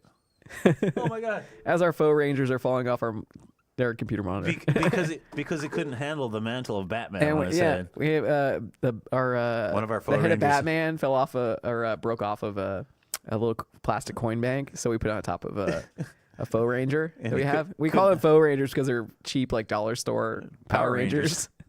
They just couldn't handle the weight of the Dark Knight. Yeah, but anyway, like when it comes to Umbrella Academy, it's just a really great, well done story, and they really build their characters really well. And I just was looking for an article. It's like, oh, did they renew it for season 2? And apparently, well, they haven't yet, but I think they will. They definitely will. But apparently, the show creator, he said that he doesn't want to get ahead of the comics, first of all, and I guess they're only like halfway through the second Of Doom Patrol? season of Umbrella Academy. Oh, okay. I haven't read the comics, but anyway, apparently the showrunner said it takes 18 months for them to do a season of the show. What? So the next time we see another season will be like, a year and a half from now. That's crazy. That's fucking Because crazy. he doesn't want to get ahead of the comics, but he said at the same time, like, it could potentially get that way. But I definitely feel it's going to be renewed because it was a really good show, and it left it on a huge cliffhanger. And I highly recommend, you watching it. I haven't seen it yet. You'll love it, dude. You will absolutely love it. Yeah? It's really well built. Right up my alley. Definitely. And like the villain, they build up, and I'm not going to tell you who the villain is. Don't tell me. And you really don't even know. You really don't even know who the villain is until maybe like towards the end, the last few episodes of the show. Summer Glau. But they build the villain like really well. Summer Glau. You know who that is? Oh, yeah. She's in fucking Titans. Really? Yeah. Who does she play? I don't want to give the name away. What? Give me the name. She's Slade's. She's X. She's X. Like. Well, she was on Arrow And she played one of Slade Wilson's kind of lackeys. Yeah, exactly. So she's still doing the same thing? Yeah. Oh, dude, sweet. Badass, right? That's cool. Summer Glau is one of my favorites. I love Summer Glau. I haven't seen her in anything really since Arrow, honestly. Well, my favorite thing she ever did was play Summer Tammers. Oh, yeah. Well, I mean, you got Firefly. That's what we all know her from. Firefly and Serenity. Yeah, it's yeah, dude. But I think that's really it for what I was playing. Me too. What I was watching. Too. Well, I have a couple random things that I'm watching that I'm not too like. One of my things I've been watching lately is called Dark Tours. Oh, I love that show. Yeah, that's a really good Netflix show. Did you watch the one on Jeffrey Dahmer? Yeah. Yeah, dude. And I remember that like the guy I was with, the main host of the show, he was with a woman who was really a Jeffrey Dahmer. And they went on a Jeffrey Dahmer tour, and both of them were like, "This kind of sucks." Yeah. Well, they actually met his and they met his lawyer. Yeah. And she showed him like actual like drawings and stuff, and they were like, "Holy shit! Like I can't believe I'm seeing this." Yeah, well, for me, dude, like if I'd be so nerded out. I'd be like, "Fuck, dude, this is creepy as shit." But also, well, it was in Milwaukee too. Yeah. So I want to get into this day in history. Please do, man. So the one off the bat that I didn't actually write down right away, but I feel like it needs to be at the top of the list. Today's Kurt Cobain's birthday. Nice. Yeah, dude. Like if you're not a Nirvana fan, that's okay. I saw a little off point, but I saw that an interview with his daughter recently, and she said it. Frances Bean, and she actually said that when it came to money, she actually has a problem. She has a little bit of a problem with the way that she has money because she's like, she got it from this person she never even met. Oh, okay. And she said, I think when she was younger, she actually she used to just spend it and be the party girl aspect of her life. But then she was only like 8 or 9. Well, no, she was younger than of that. course her mom is Courtney Love, but she at one point had to examine her life, and she actually cut down on her spending and everything because she does still to this day, I guess, feel and I could be completely wrong, like, but I'm just thinking of the article. She felt like that's money she really shouldn't have. Because of her dad. Yeah, so she actually she cleaned up her life and got rid of the whole party girl aspect. Yeah, that's good. She's tried to live a pretty stable, normal life. That's at this good point. Though. That's good though, because if your dad was fucking. I'm not sure if she got into music at all. I think she might have. I don't think she has. I feel like she's got it more into modeling too. I think if she was into music, it'd be more on my radar. Yeah, I feel like I would. Actually, one person we haven't heard from a long time is Courtney Love. I wonder what she's up to nowadays. Is she even still alive? Yeah. Well, yeah, I'm sure. But yeah, what else you got? So my next one is on this day in history in 1962. John Glenn was the first American to orbit Earth. Oh man, that's pretty cool, right? Well, I got a little thing about that. So I went on a trip with my grandfather when I was like 12 or 13 years old, and he asked me like, where do you want to go? And like, if you can go anywhere in the U.S., where do you want to go? And I said Washington D.C. So we took a trip from. I flew from Tucson to Sacramento, and we went all the way across like the U.S. 50 to D.C. As much as we could, and we went to D.C. and actually we were in the Capitol building, and we took like this like kind of like subway thing they had, and they probably still have, and we sat across from I remember like it was Ted Kennedy we sat across from, and I think cool. and then my grandfather was saying later, it's like, oh, we were next to John Glenn, or we just passed John Glenn, he was the first man in space. Yeah. I don't even remember it, but that's it was like cool. Yeah, that's way cool. And I was like 12 or 13 years old. That's he's like, cool. oh yeah, we should have gotten a picture before like camera phones and all that. Yeah. But so I actually had a little add to that. That's actually pretty cool, man. I still think about that trip all the time. I'm 34, and that's one thing I still think about at least once a month is that trip. That's cool. That's cool. Which shows you, like, just for anybody out there, it shows you how much of an impact you can have on someone who, a niece, nephew, just someone who's younger than you, right. Just a kid. About just those little things you think of, like just taking them on a trip or to like a museum, just doing something with them. It can really have an impact on that person. Decades later. Right. Like that's more philosophical bones territory. Yeah, right. So I have one more. Yeah. On this day in 1985, Ireland legalized contraceptives. Wow. Because it's a Catholic state. Yeah. Well, no, they had something recently about actually in Ireland about giving the right to abortion. Really? It was like past the third or something, or past the fifth. I forgot what it was. It was like an trimester. No, I'm talking about an amendment to the Constitution. That's what I was referring to. Oh. And they actually did get the right to abortion. They put it. I think they put it in their Constitution, because what would happen was these women in Ireland would actually have to fly, and it was like a tourist thing. They would actually like have like abortion tourism where they'd have to fly from Ireland to Britain to be able to get an abortion. That's crazy. And it's just amazing to think that I could have gotten a bunch of that shit wrong. Oh, For anybody in Ireland, I'm sorry. because we know you do actually listen. Yeah, we do have a because you got your Irish boy right. Yeah, we do have a few listeners in Ireland. yeah. So it's just kind of amazing, and until 19. Which, by the way, we want to do next month. We want to do an episode about the history of St. Patrick's Day. Yep, and that's gonna be a labor of love for me. Yeah, That's gonna be. I'm looking forward to that's that gonna be a episode. labor. And the cool thing is, there's a lot of misconceptions about like St. Patrick's Day. Well, when Americans only think of St. Patrick's Day as a drinking holiday. Yeah, there's. It's like, oh, that's a day I go and drink. You know what's fucked? You know what's fucked is Americans always look for drinking holidays. well, New Year's and St. Patrick's Day and Mardi Gras. right. Well, you know the whole thing about him driving the St. Patrick driving the snakes out of Ireland, that actually refers to pagans. Really? Yes, pagans were the founders of Ireland. You know, like the Druids were pagans. And you're like, Well, and I was watching, not to get political, but I saw something about, I was watching John Oliver, and he was talking about Brexit. And he said the biggest hurdle they have with Brexit is how Northern Ireland is still part of the UK. Yeah. And the rest of Ireland is not. That's why the accent. And if they were to put up borders for like the UK or for the EU, it could potentially cause like another like kind of civil war. Yeah, absolutely. I mean, Absolutely. I remember meeting someone from Ireland when I went to Spain, and they fucking hate the English, dude. Oh, well, it's because Irish do not like the English at all. It's because and I really do wish that Northern Ireland could just kind of come back into the UK, but I don't know anything about the situation, so I'm not even going to try to speculate on it. I'll get into it when we do our St. Patrick's Day episode. But the big thing I want to preface this is like, okay, so we were talking about like Northern Ireland and Southern Ireland. The big thing is, okay, so Ireland's not a very big island. It's a fucking island.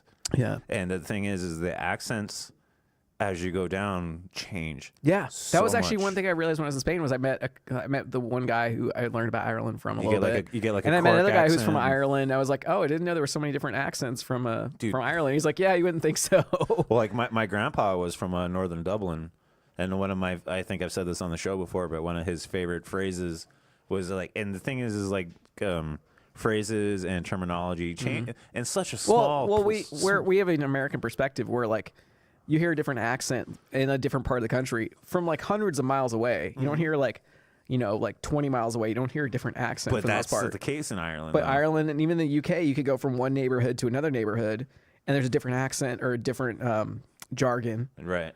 Well, what I was gonna say was my grandpa's favorite phrase is that it's in English it's how you do how are you doing, like how's it going? It's how she cutting. It's Okay. It's I like that. That refers to being a farmer and how are your crops going and how well are they cutting off and giving you food. How's she cutting? And but you go 20 miles, like you said, 20 miles north. Yeah. That's not a phrase. So like that, it's pretty interesting. Yeah. It's pretty interesting. so go ahead. So you got anything else? No, dude. No. All right. I So was really I happy think there. now we're gonna get to our next topic of the night. Bill Hicks. Bill Hicks. I'm super excited to see what you put together because, like I said, I didn't have a lot. I got a lot. I got 11 pages. Yeah, like I didn't have a lot for Hedberg, but I managed to, with your help, I managed to pull out 40 minutes. Yeah. So, And I will preface it by saying I got pretty much all of my information from the Bill Hicks website and just a tiny bit from Wikipedia. So without further ado, Bill Hicks. Get this, another true story. This is going to frighten you because it's absolutely true. I'm down in that town, Fife. After the show, I go to a Waffle House. I'm not proud of it. I'm already laughing, sorry. I'm eating, I'm alone, and I'm reading a book. Waitress walks over to me. Hey, what you reading for?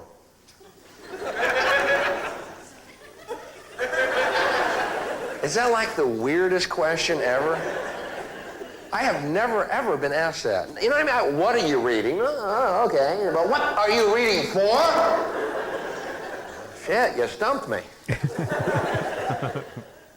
Why do I read? Why do I read? I don't know.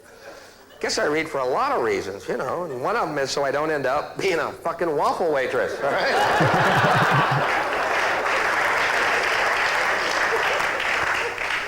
Then this trucker in the next booth gets up, stands over me and goes, well, looks like we got ourselves a Rita.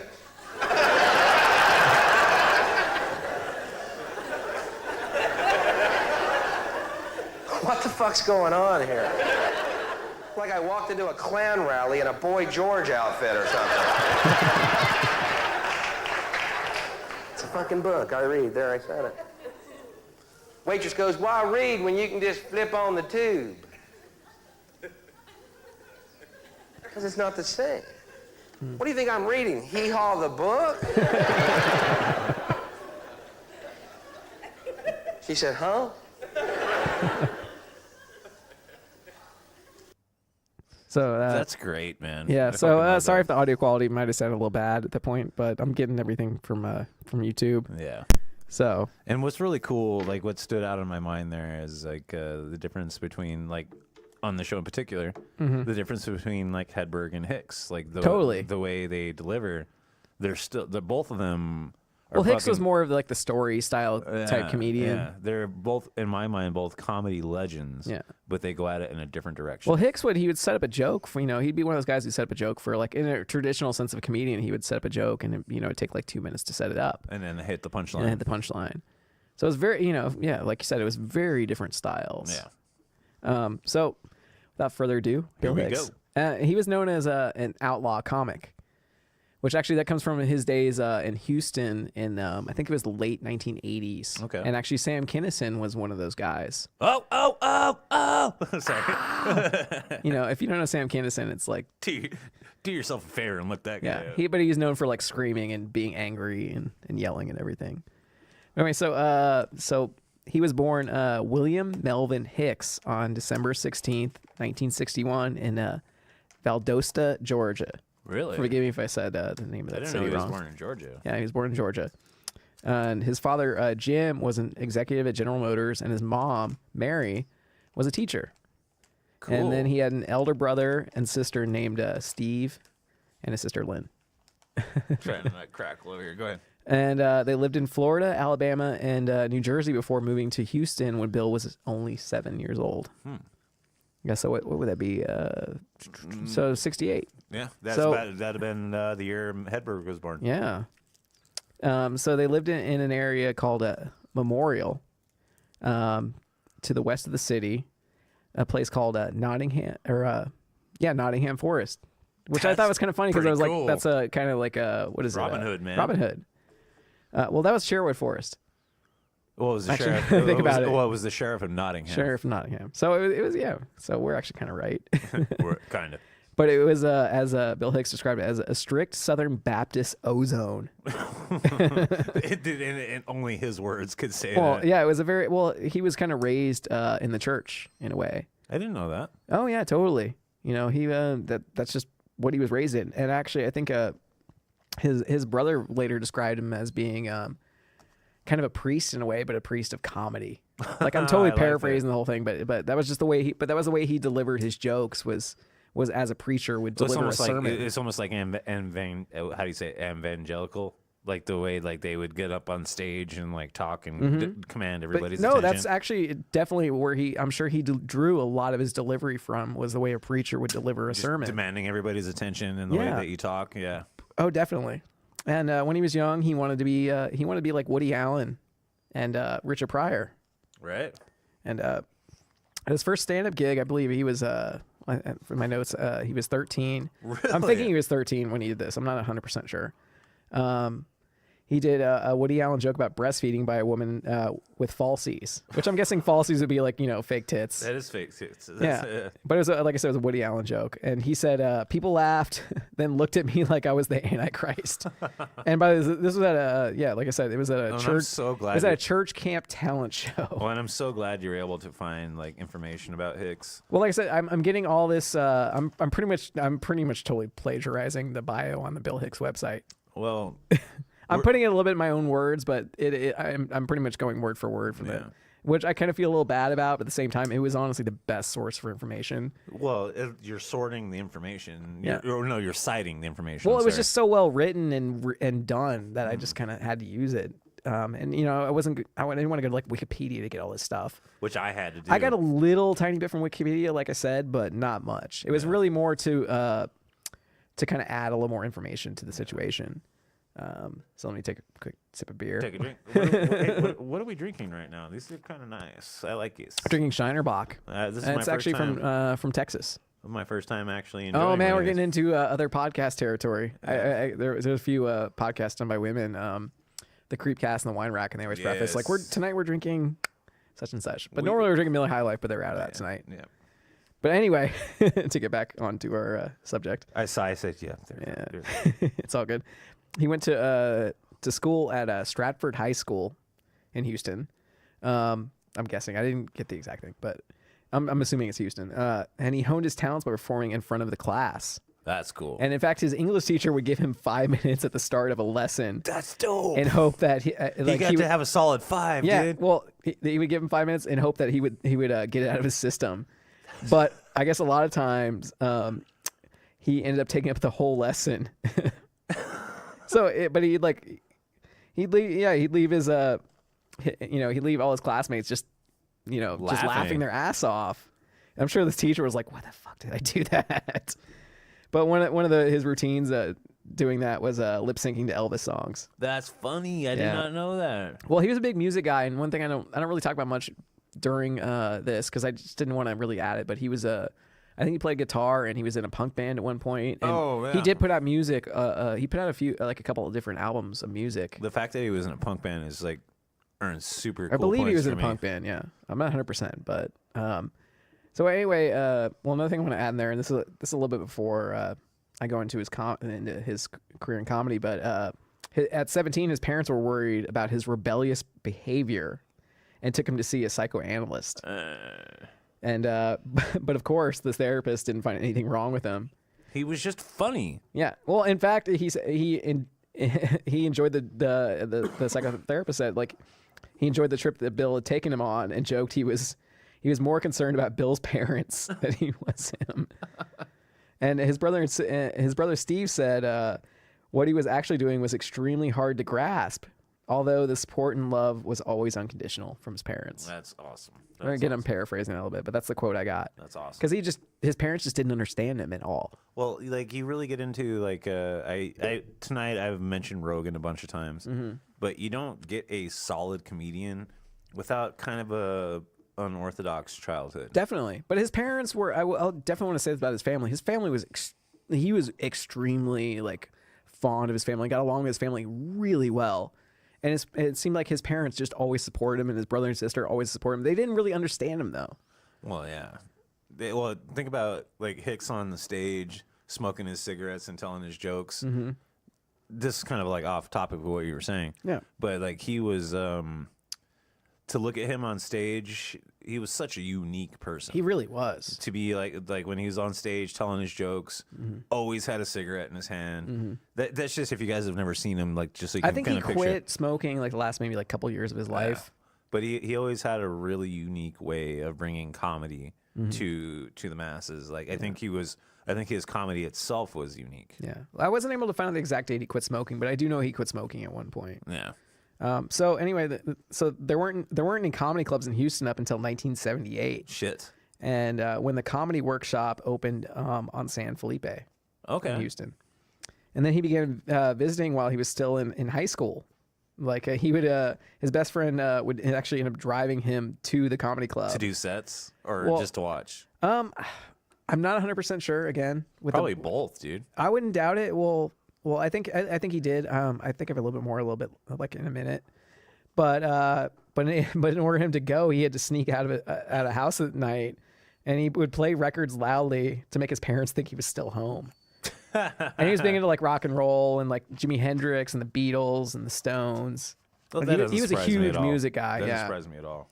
But yeah, actually, sometimes he was allowed to perform, and I think this was definitely it was still when he was in high school, going and playing a comedy club because he loved it so much.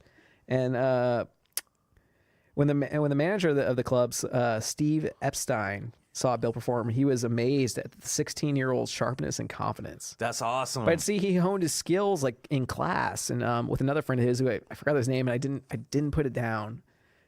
His friend that drove him. Well, he no, not him, but he had another friend of his who he kind of grew up like being friends with him, and they would like hone a comedy routine. In fact, at one point they They actually offered a spot on like the Jerry Lewis telethon between like 2 and 2:45 in the morning, but they didn't have enough material to go on, so they didn't do it. And they were probably just they were mid-teens at that point. And then at one club he ended up meeting Sam Kinison, who introduced himself. Sorry. Who introduced himself by jumping off the stage with a pair of red panties on his head, landing on Bill. And of course they became friends. And actually Kinison was an inspiration to Bill. He ended up taking Kinison's anger and some of his political ideology and shaping it into something more metaphysical. Because that's one thing you got to remember about Bill Hicks was he was very metaphysical and he was a thinking man's comic too. Oh, big time. I say he was a comics comic, but he was a thinking man's comic because he always tried to give you something to think about. And he was always really calm with his delivery. It was always like, here's what I have to say. He wasn't that way at first though. Okay. I'm going to get into that in a little bit. But he just to get a little bit ahead of myself, but he was very adversarial towards his audience at first, especially when he started doing drugs. Wow. Okay. So so in his senior year, his parents ended up moving to Little Rock, Arkansas, but Bill stayed in Houston to do comedy every night. That's awesome, dude. Because he was just so driven that way. That was one thing I really admire about Bill Hicks a lot was he was so driven. Well, you can see that in his work. To just get better and just to do comedy. He just loved it that much. Can you imagine being that driven? Like, I think about anything. I think we are that driven for what we're doing right now. I would not even say that. I think we are driven to do this show, but at the same time, I don't think we're as driven as he was to do comedy. That's fair enough. And to really make it. And this was back in 1980. Right. Think about that. Where you didn't get any exposure. No. All you could do was tour and try to make a name for yourself. Do it and just do it and just do it and just do it. So he graduated high school in 1980, barely, as he put it. He's like, as he said, like, I was what they call an underachiever. But at the same time, he was actually a really smart guy. Well, it comes across in his comedy. Oh, totally. Like, he knew his shit. But when it comes to like high school standards, for instance, he wasn't what you would call like, educated for the most part. Like, school educated. Right. And let's see. In the spring of that year, he moved in 1980. He moved to L.A. Living and performing there, becoming a regular at the Comedy Store. The Comedy Store is such a big deal. Oh yeah, that's where he can really make a name for himself. We talked about this back with Hedberg earlier. The Comedy Store is a big deal because it was actually technically one of the first comedy clubs that was in the United States. Well, in L.A. at least, yeah. Yeah, well, that was a big deal at least. Mm-hmm. Continue, I'm sorry. Well, and like, people would be there like, Seinfeld and the big one I'm bringing up is at the time critics tried to say he was like Andrew Dice Clay. Like, I love Dice Clay. Well, he was, even though he was doing comedy but he was nothing like him. Like Bill Hicks was doing comedy that no one else was doing. Yeah. He would just the way he his topics. His topics, yeah. But he was just so out there and different that was the closest I can compare him to was Andrew Dice Clay. Because Andrew Dice Clay was very brash and unforgiving. Oh. Yeah. But people just hadn't seen anything like that before. Yeah. And then and if you guys, not to interrupt, but if you guys, like I said with Hedberg earlier, if you guys aren't familiar with Hicks, like, just do yourself a favor and look. There's so many YouTube clips of him out there. In fact, I want to say there's a few of his specials on Netflix, and there's actually a little like 30-minute documentary about where his brother talks about him and what he was like. And I will totally say I'm leaving a lot out on Bill Hicks. Broad strokes. There's so much I could be saying about him. Like, I could be going into like his family life and just the kind of person he was. Oh yeah. One thing I actually want to say about this whole thing is I'm trying to paint a picture about Bill Hicks and about the person he was, and just slowly add those like colors to a portrait. That's what I kept thinking. Very poetic, motherfucker. Well, actually, he referred to himself as I believe it was a dark poet. Okay, is the way he actually would say about himself was he was a dark poet. I like that. But so when he was still in LA, he did a short-lived sitcom called Bulba. Never saw that. Well, no one did. I doubt you could even find a video of it anymore. I didn't look it up, but I doubt you could find anything.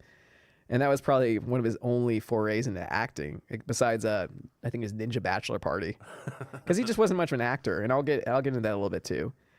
before deciding, but he did that before he decided to move back to Houston in the winter of '82. Okay. Yeah. That was probably the year I was born. So he was in LA for like 2 years. Because I was born in December '82, so it's probably about that same time. Yeah. And next, he was working with a guy named Kevin Booth and artist and film student David Jondreau. But he toured constantly and became an underground star. Road dog. Yeah. Road dog. He really was. Yeah. He was that's what he would do. Was just tour and tour and tour. And he was honing his craft just every day. Yeah. And but the majority of his gigs were in the South, where he came up against redneck ignorance. And this is his word for it. I believe it is his word. But with his attitude that believed president at the time, Ronald Reagan, he called him a criminal against humanity. But so he upset more than a few quote unquote patriots, Oh, God. the rednecks. So in 1982, he formed Ace Productions, with Booth, that would later become Sacred Cow, which was what he would put out all his comedy specials under, I believe. Or the production company would be Sacred Cow, which I kind of love that name, how he used that. That's Hindu. That's like a Hindu thing. Well, the thing about Bill Hicks too is he didn't believe in religion at all, as far as I know, but he was very spiritual. Yeah. So, and he did believe in God. He believed in some kind of power. Yeah, he believed in definitely a higher power, and I'll get into that probably actually at the end. I always like being like, oh, I'm gonna get to it. I'm getting there. So in 1983, struggling with his comedy, feeling like he was going nowhere, he got into drinking and drugs. And he started getting angry on stage and like enjoying heated verbal arguments, lambasting traditional attitudes and mocking hypocritical beliefs. Like arguing with hecklers. Yeah, he started arguing with his audience. Like he just had an attitude about him, He'd be like fuck you, like really? I'm gonna explain why you're fucking stupid. And he would do that because he was that kind of comic. Yeah, yeah. He was more akin to who's Lenny Bruce. Lenny Bruce, yeah. Because they were really on like the cutting edge. They weren't trying to do traditional comedy. No. They were trying to really push the medium forward. And you don't see many people like that. It was their own style.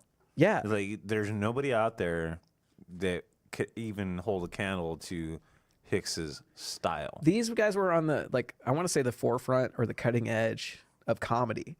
Well, and even actually look at nowadays, like who's really pushing comedy forward nowadays? Jusnick would be. I wouldn't even say that. No. Well, I almost feel like, is there still a cutting edge to comedy? Because I actually want to get into. I want to say this about. They had that recent controversy about Kevin Hart. He was supposed to host the Oscars, right. And then somebody brought up some old tweets about that were homophobic. And not to say that was a good thing, but he apologized for it. But that's one thing nowadays is like comics have to. It's unfortunate, but they have to apologize for what views they've held in the past. And comedy has to push the envelope to stay. Well, and that's another thing is like if you like make some joke that doesn't agree with the rest of the culture.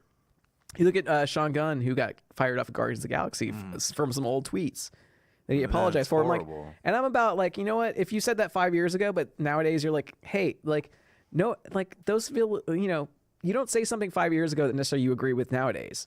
Well, I'm sure something I said 5 years ago, I'd say now, I'm like, I wish I wouldn't have said that. Well, I have to bring up something kind of pertinent, which might be a little controversial. I won't get into the entirety of it, but I can already tell what the look on your face is going to be. But Roseanne Barr, she made a mistake, and she fucked up, and got her career taken away from her over social media. And the thing is like, I think that's actually I would honestly say that's a problem I think nowadays. Yeah. When it comes to comedy, social media. She was taking Ambien and drinking. Yeah. Like. Well, you always hear that joke about like, oh, too soon. But comics have always been on the forefront of like, too soon. I'm going to joke about something, even though it might be in bad taste. And you could see this with Rogan. I was bringing Rogan, but he's a good example to use because he is in the public. Well, he's probably the most well known. He's the most recognized of in the comedy world. Yeah, absolutely. But it's and comics have always been like, you know what, fuck you. I'm going to say what I want, even though it's in bad taste, because that comics are supposed to be unapologetic. Exactly. And unfortunately, when it comes to comedy, and I see it nowadays, and this is just my opinion. I'm just saying any comic out there.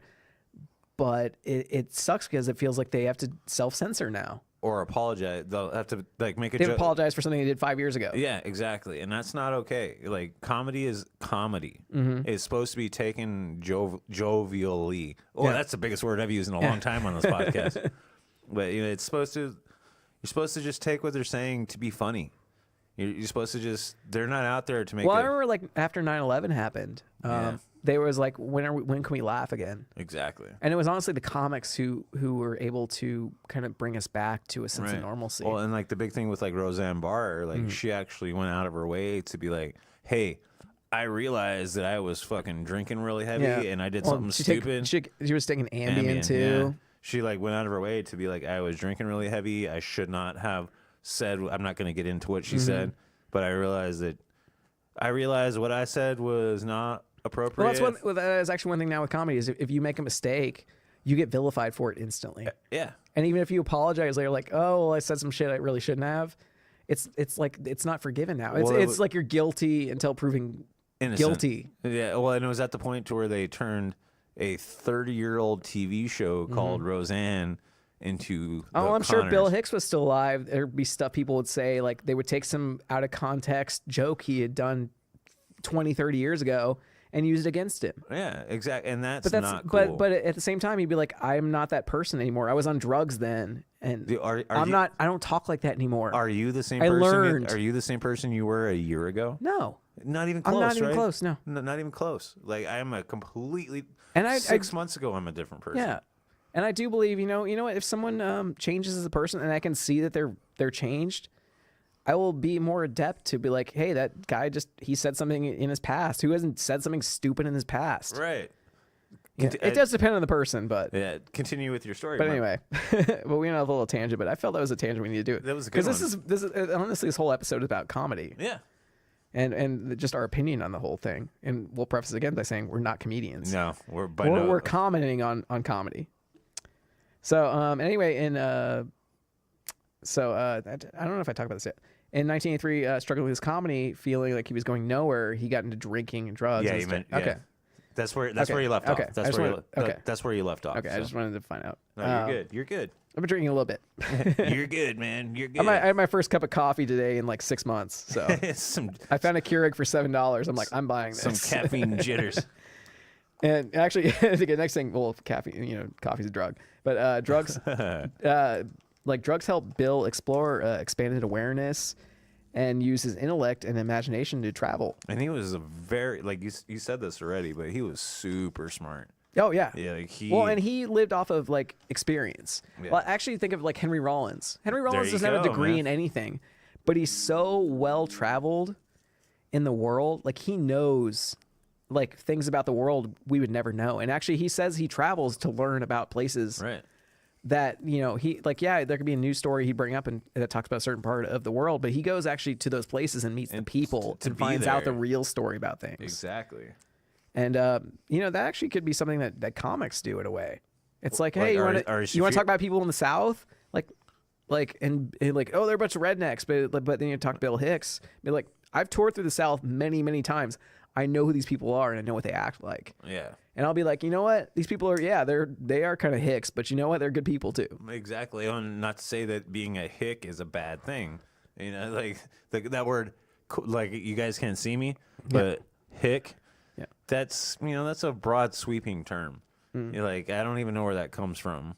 Yeah. Well, but continue. But anyways, his partner on that the company, Booth, said, Bill was the first person I ever met whose goal it was to become enlightened. Nice. I like that. And that's actually a good quote for Bill Hicks. Yeah. I like that. So, and it influenced his stage work at first by using explosive rants to beat his audience into submission. When do you hear about that happening from a comic nowadays? They get into it. You're gonna listen. Yeah. They get into just making some like crazy rant and just exploding an audience just to be like, you're gonna fucking listen to what I have to say. Like, how cool is that? That is cool, man. Like, I'm just gonna blow your fucking mind and be like, you can't argue back to me. But the only thing is, like, this shit got him in some trouble a few times. So I'll go into that a little bit. So at one gig, 2 Vietnam veterans didn't like his routine and broke his leg. What? Yeah. How'd they break his leg? I don't know. Just attacked him. But I'm just reading like what I got. Yeah, keep going. And then another, a heckler unable to keep up with Hicks' returned arguments, pulled a gun on him. Oh, I've heard this story. Yeah, I've heard this story. See, this shit it doesn't happen. I actually do think it does still happen in comedy. Jim Jeffries had that happen to him, where he got a gun pulled on him for a routine he did about gun control. Yeah. And I love Jim Jeffries. That was actually before. That's probably my favorite like modern comedian. Jim right Jeffries now. is awesome. I love his stuff. Awesome. I love his work. But it never weakened his determination to say what he had to say. He's like, fuck you. Like, yeah, you pulled a gun on me or you broke my leg. I'm still going to fucking say what I want to say. Yeah. Which is badass. Yeah. That is a motherfucking badass right there. That shows some constitution. Oh, totally. Like, because a lot of people be like, I don't think I should do this anymore. Like, I'm not going. Like, this guy broke again. my leg for what I said on stage. Like, I don't. Like, maybe I should back it off a little bit. He's like, no, I'm not going to. If somebody broke my leg over the way I made a pizza, I wouldn't make pizza anymore. You know what I'm saying? Yeah, but that's the kind of determination he had. He's like, look, I've been doing this shit for, I'm sure by then, for at least 5 years, a decade. Well, one of the videos. And he's like, this is my craft. This is what I love. Like I love the word you're craft. gonna break my leg, but I'm still gonna keep going. I love the word you keep using. And craft. you know what? I'll come back to the same city and play the same club if you want to. And if you want to bitch at me later, I'm still gonna fucking do the same routine. Oh, yeah. That's some balls right there. Yeah. That's a good way to. I like that, man. I like that. Yeah. So he had insightful perceptiveness, which simultaneously made audiences think and laugh at the same time. Yeah. Because he'd tell a joke, but he'd make you think. Yeah. He'd be like, maybe what your what your beliefs are, what your thoughts are, maybe aren't right. So he and that's one great thing I think with comedy that's it isn't as much as it used to be. I think about you really questioning yourself. Right. Well, I think more comics are trying to get back into that. I think with Rogan in particular, yeah. Rogan, but like challenging like your beliefs, with the form of comedy, is something that's a little lost now. And I like the way you say that. It gets a little bit lost. Like, I think comics today are like a little afraid to tell a joke because of backlash. That's a good point, actually. Yeah, like what I want to bring and up. Comics used to never be afraid. No, but one of the. And actually, I would say like we might be bashing I don't want to say bashing. I think I feel that's too harsh a word, but Rogan actually will talk about how like he'll like, tell a joke and be like, "That's a joke, people. Yeah. That's a joke." Yeah, but he has to do that now. Yeah. Comics just have to be so much more careful, which sucks. Well, then because they were always like you look at politics, for instance. Like comedy and politics becomes so much more predominant now with Trump. Yeah. And you see that on like all the late night shows now, is them making jumps about jokes. Trumps about jokes. Yeah, Trumps about jokes. Trumps about jokes. Hashtag Trumps about jokes. Yeah. But they're not careful with that anymore, and it's almost like political comedy has become more of like it's like kind of the new thing, right? Like one of the things I wanted to bring up is I mentioned his name before, but Anthony Jeselnik, he tells like fucking dead baby jokes. Yeah, he's got no apologies. Yeah, which is the way comedy should be, in my opinion. Yeah, and he's just funny. The thing is, he's just funny. Like you got to understand. Like you watch a comedy special, you go to see a stand-up comedian, you got to understand. He'll tell a joke and be like, "Oh, that offended you? I don't care." Yeah. Well, and like Rogan in particular, which a comic shouldn't care. Well, like Rogan in particular, will be like he'll tell a joke, and like on more than one special. Yeah, I've watched him. Like he'll tell a joke, and it's like, people, I don't mean that. It's a joke. Because it's unfortunate you have to preface that now because people are just so social justice warriors, dude. Yeah, well, they're so sensitive about that kind of thing, and people don't be like, "Look, this is just comedy." They're telling jokes. They don't mean these things. This is supposed. This is not what they believe. It's just supposed to be funny. I think there was a joke that Bill Hicks told about, like, "Oh, my dad was a necrophiliac or something." Right, yeah. But you have to be like, but in the real life, it's like, yeah, his dad wasn't. Well, yeah, he's saying something to be funny. Yeah, and that's what people. But now it's like these comics have to apologize for what they're saying. That's bullshit. Bullshit. It's unfortunate that they have to do this now. Yeah. And we have so many comics today that are. Are you familiar with Bert Kreischer? Yeah. He always has his shirt off. Oh, dude, he's so funny. But he got kind of buff, didn't he? He did. He lost a bunch of weight. Oh, yeah. Sober October. But like, in fact, I think he has a comedy special coming out this month. Actually, next month. It actually just came out. It's called Secret Time. Oh, okay. On Netflix. Yeah, I've watched it like 3 times already. Oh. It's so funny, dude. Bert Kreischer is so funny. Well, I didn't even touch on the fact that Netflix has really broadened comedy throughout the world. Well, now. yeah, like today, right now, to make it, you got. Well, now it used to be people wanted an HBO special, but now they're like, now it's they want the Netflix special. And actually, I remember Rogan talking about doing a Netflix special. He's like, and he'd be like, when I do comedy specials in the past, like, you'd have producers go and be like, you can't do this joke, you can't do this joke. And he's like, when Netflix, it's like, no, just do your thing. Like, what am I? That's it. Like, we're not gonna have any comment on what you're doing. Just do it. We want the content. That's all they want. I'm gonna do this. So like on one of Rogan's most recent comedy specials, it was called Rocky Mountain High. Like he actually was told not to tell this joke because the Patterson Gimlin footage. Do you know what that is? No. That's the big Bigfoot footage. And they're talking. He's like, yeah, and they're talking about. Okay, that's not a way a human steps and walks. Yeah. Well, maybe it's because you're wearing rubber shoes and you're trying to not trip on sticks and shit. Well, actually, and he actually has experience in the Bigfoot world because he did do one of those shows. Joe Rogan questions everything. Yeah. Yeah. And like he's like one of the big people that really want to believe in it. Yeah. And after doing that, he's like, I don't believe in this. Yeah, exactly. We always find a way to bring up Bigfoot. Well, I go out of my way. I go out of my way for that. But continue. But no, that's a good point. I don't know, comedy is such an interesting world, and like I keep saying, like there's only a couple thousand in the U.S. that really truly do comedy. Well, it's an evolving medium. It is. You know, like no matter what, like it's what am I trying to say here? Like comedy is a reflection of the times. Yeah. You know, like that's a good point. It's a reflection of the times. It's a reflection of what's going on in the world. Mm-hmm. Excuse me. It's a reflection of like what people are sensitive to. You know, so it's always going to be comedy is always going to be relative. Well, and it used to be like in Lenny Bruce's time, people like he would get arrested all the time for what they call like, you know, he'd be obscene. Yeah. Yeah. You know, and I really want to do an episode on Lenny Bruce because I would love to learn more about that. I'm going to drop this right now. I would like us to do an episode that's Lenny Bruce and Richard Pryor. That'd be great. I'll do Richard Pryor. Maybe we'll have to do. Yeah, I think next month maybe we'll have to do that. I'll do Richard Pryor. Oh, I want you to do Lenny Bruce, man. There's so much on him. Well, I can do Lenny Bruce too. Yeah. Well, maybe we'll figure it out. So anyway, to get back into Bill Hicks after our long rant, after a tangent. We've done a bunch of tangents tonight. Well, but we love comedy. Dude. We do. Yeah, and that's actually the one thing I think we should preface too is we love comedy, and we're commenting about this from not being comedians at all, but we want people to know what we think. Yeah. And how we feel, and I feel we're making some good points. Well, and I personally know a couple comics, you know what I mean? So, yeah. Like Jericho Davidson, I don't know if you've ever heard of him. No. I know he's a friend of yours. Yeah, but he actually got offered a TV show in the mid-2000s from Budweiser. Oh, wow. Called My Buds. My Buds? Yeah. But good name. He's actually a partial owner of Mr. Heads on 4th Avenue. Really? With Misha. Oh, I didn't know that. Yeah. So to get back to Bill Hicks, in 1984 he got his first Letterman appearance, and Jay Leno actually kind of orchestrated his appearance, because Bill was what he saw as too controversial for the more traditional Tonight Show. Yeah, in 1984. And I think it was actually just after Leno would I don't know what year Leno got the Tonight Show. But there's the whole late night battle between after Carson. Well, because Letterman did the late show. Late show. Or no, I think it was the late show. Or it might have just been Late Show. I don't remember.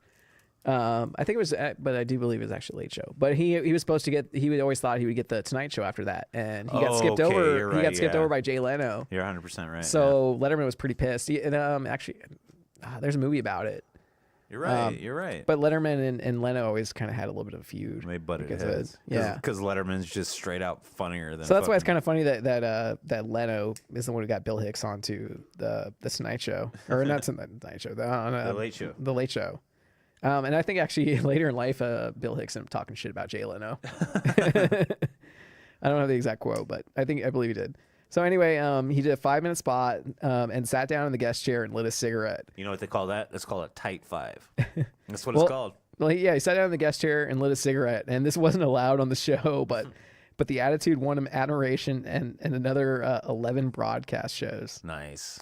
So even though his routine was watered down from his stage shows, gotta flip the page. Flip the page. I love it when we can hear the page turn on the podcast. Yeah. I love that. I don't know if you really hear that, but you can. But yeah, it was watered down. But Letterman actually later said of him, what I liked about Bill was here's a guy that no one knew, myself included, who had a swagger to his demeanor. Swagger is a good word for Hicks, dude. But a swagger to his demeanor, both physical and emotional.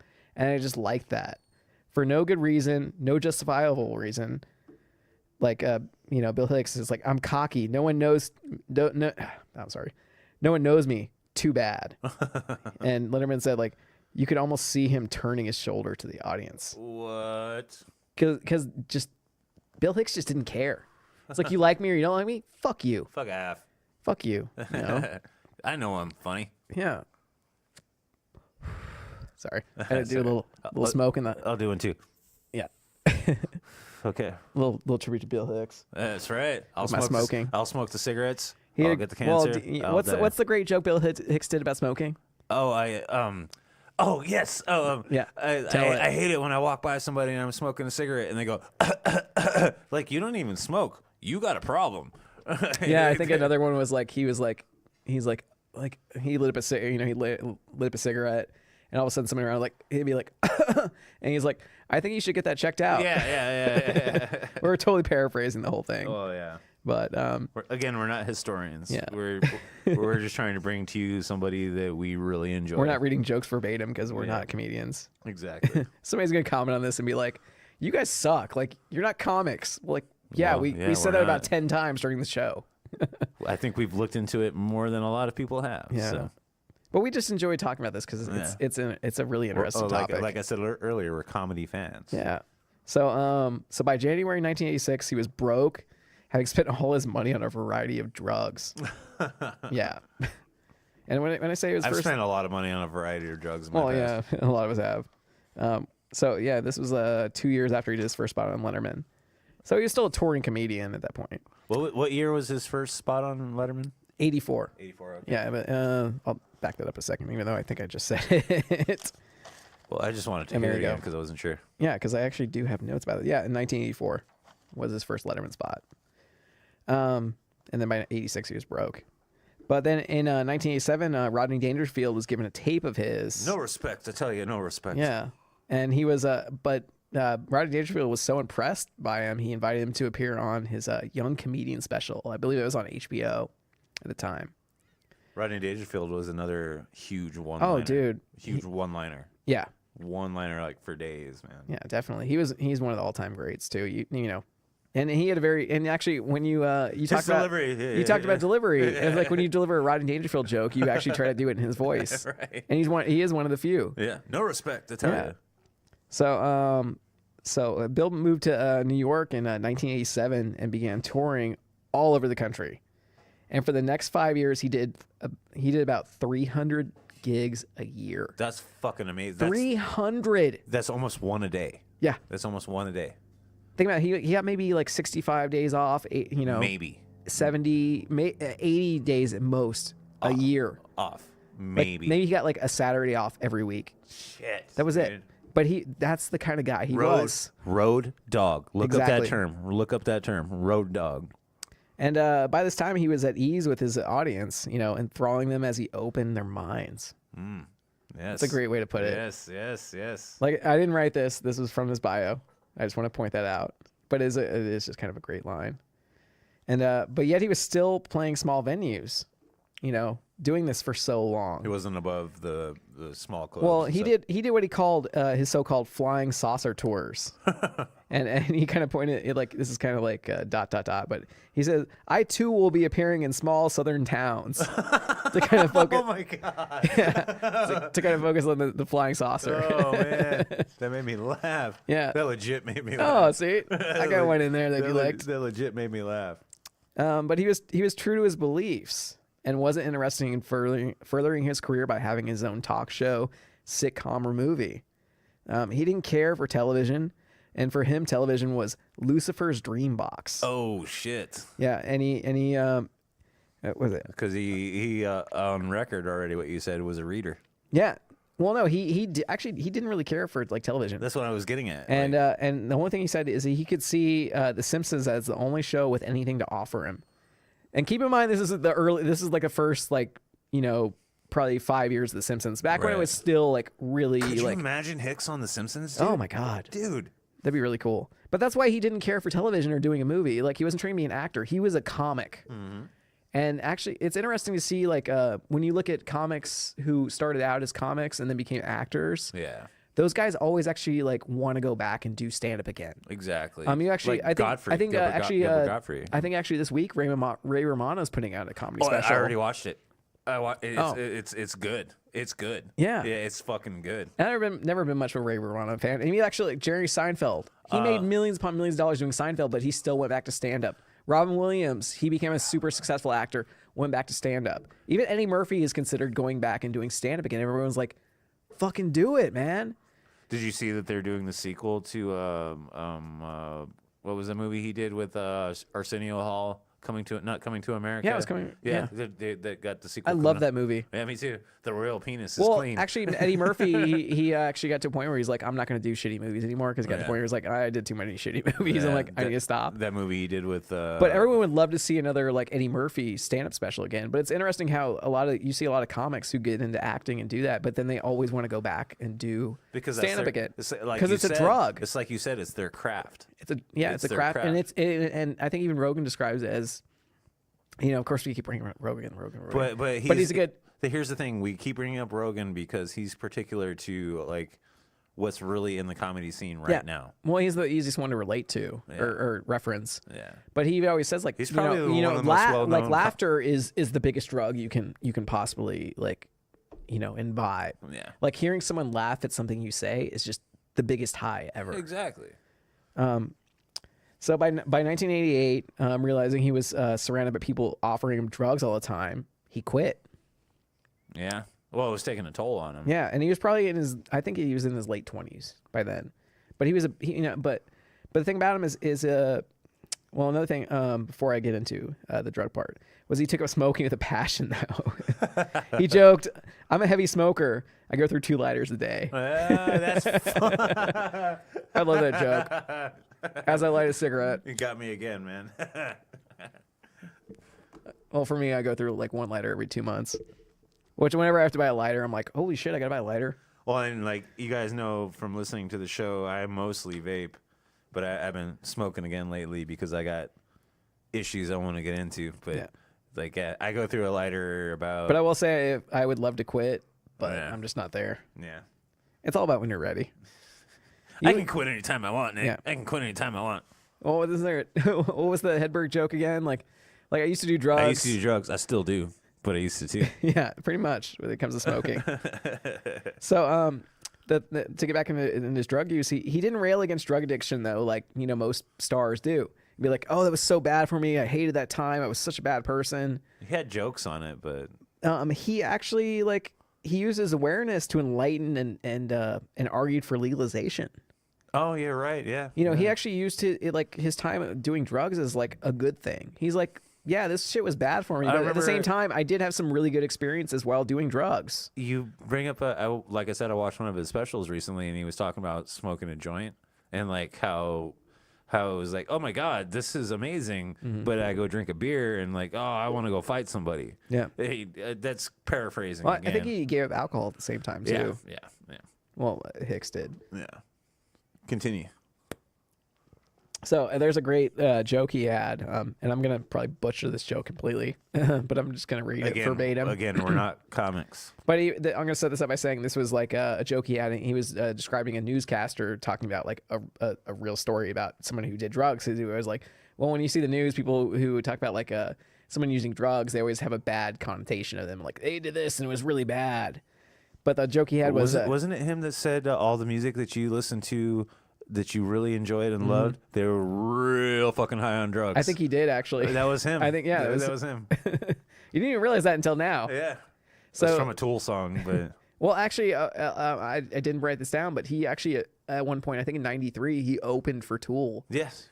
That's probably where and that Maynard came actually from. talked about that. Like he talked about like touring with comedians, like opening. That's for them. definitely a Hicks joke. That's definitely a Hicks joke. But the thing was about comedians opening for like rock bands. Yeah. Like the people in the audience fucking hated the comedians, and they actually at one point asked David Cross to open for them, and David Cross was like, "Fuck no, no, I won't do it." But Bill Hicks did open up for Tool like at least once or twice. I don't know the exact number. So that makes that. I think he opened up for them at Lollapalooza actually. Well, that makes sense to where like that. And like I think it was 93. That makes sense to think about that for Tool to use that because he opened for Tool. And that's. Well, I think it was like, oh, well, you're so rock and roll as a comedian. I think you'll match up really well with us. But when it comes to like an audience going there to see music and as opposed to comedy, they're just kind of frustrated and be like, fuck this shit. Like I came here to see music. Yeah. Not some guy fucking talk and make jokes. Yeah. So anyway, the joke was that he had for drugs was today, young man and keep in mind I'm talking as a broadcaster. So today, young man on acid realized that all matter is merely energy condensed to a slow vibration, and that we are all one consciousness experiencing itself subjectively. There's no such thing as death. Life is only a dream, and we are the imagination of ourselves. Here's Tom with the weather. Oh, my delivery follow that. Well, my delivery was super bad on that. Well, still follow that. But that was the Bill Hicks joke that he did about drugs. Saying like, hey, drugs are not that bad a thing. Like you do get and I will totally say I've had experiences with mushrooms, and I got a lot out of it. I can still draw on to this day. Mm-hmm. Like not all drugs are bad. My heaviest. I mean, there are drugs that are bad, like heroin. Yeah. But my heaviest experience into drugs would be LSD and mushrooms, and I can't say they had a positive impact on my life because I was doing them at an age where I was like 16. Mm-hmm. I wasn't a person yet, dude. I wasn't a person yet. But at this age, like right now, if somebody was like, "Hey, here's a tab," or "Here's a cap," I'd be like, "Nah, I'll just go smoke a joint," because I don't party that hard anymore. Well, Hicks used drugs more as a way to enhance his consciousness. Yeah. Well, but he went at it he went at drugs the right way. Mm-hmm. Not to say like he didn't do some drugs to be like, I just want to get fucked up. Well, and drinking too. I did. For me, it but, was like, but he did have an open mind about drugs and did use them to enhance real fucking high on and really kind of expand his mind, which I feel is the right way to kind of do drugs is when you're in that mindset of like, I just want to expand my consciousness and learn something about myself. And I personally have done that with drugs. Yeah, with mushrooms. Mushrooms are fun. Yeah, mushrooms are fun. Yeah. So anyway, post drugs was the most productive time of his career. In 1988, he released it, and in 1988 he released his first comedy special, Sane Man. Sane Man. And in 1990 he released his first comedy album, Dangerous. Was that what it was called? Well, his album was called Dangerous. Well, he released one album called Dangerous. Okay. He released a lot of albums actually, and by now his mission in life was to wake people up. That's the way his comedy was. Like he would actually like the way he did his comedy was he would tell jokes, but at the same time he would be trying to kind of expand your mind and be like, think about something differently. Yeah. Don't just like take what's given to you by the news. Just we had a lot of social. Get beyond that. Read something else. Well, he had a lot of social commentary. That was his big thing. Was he was a thinking man's comic. Mm-hmm. Which I brought up again. So in November 1990, he first came to the UK, and people loved him there. Oh, I didn't know he ever did anything in the UK. Oh, well, and in 1991, he won the Critics' Choice Award at the Edinburgh Festival. In Scotland? Well, in UK. I don't know. Yeah, Edinburgh. Yeah. Well, actually, the thing was he found so much more when he went over to the UK. He found so much more success, and he was much, much more successful in the UK than he ever was in the US. And that's just like when Houdini went over. And he would tour there. I'm going to get into a little bit, but he toured there constantly because people loved him. Well, and people got his comedy. The actual word is Edinburgh. Okay. And it's Scotland. But yeah. Well, it's spelled Edinburgh. Yeah. Edinburgh. Yeah. It's Scotland. I just know that it's Scotland. Continue though. I just know that it's Scotland.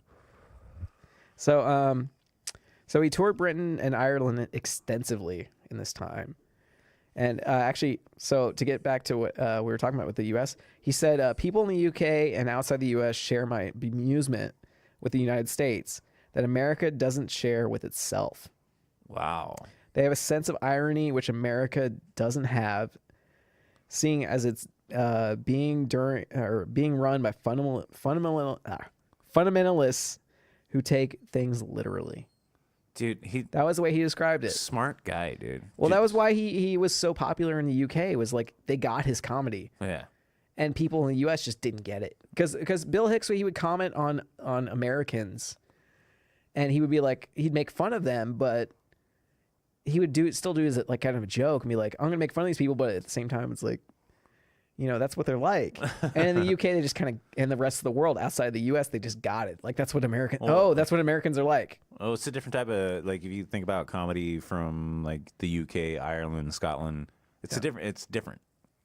Like their jokes are different. Yeah, and in 1991, he put out Relentless, which I want to make sure, like, he actually recorded. I actually have in my notes that he filmed it in the UK, but actually, because it was the first clip I mentioned, he filmed it in Montreal. Oh, okay. So I could be wrong on that. Yeah, in Canada. And in November 1992, he recorded the special Revelations, which was on HBO, which is a very, like, one of his all-time best comedy specials.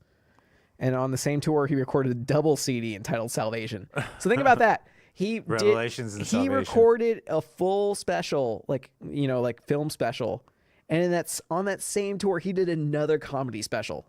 Jesus. No comic does that nowadays. No, they could not put out two different comedy specials on the same tour. On the same tour. That's fucking. That just shows you how much he worked. Yeah, exactly. And just honed his craft and knew his jokes. Yeah. It's like a rapper that can freestyle. Think about that, because they follow me with on this analogy. Like a rapper that can freestyle, like, knows that these words rhyme and can put these words together and rhyme. A comic that's that skilled can think of anything and make it funny. Like, can think of, like, oh, I went to the store today and blah blah blah. I have something funny to say.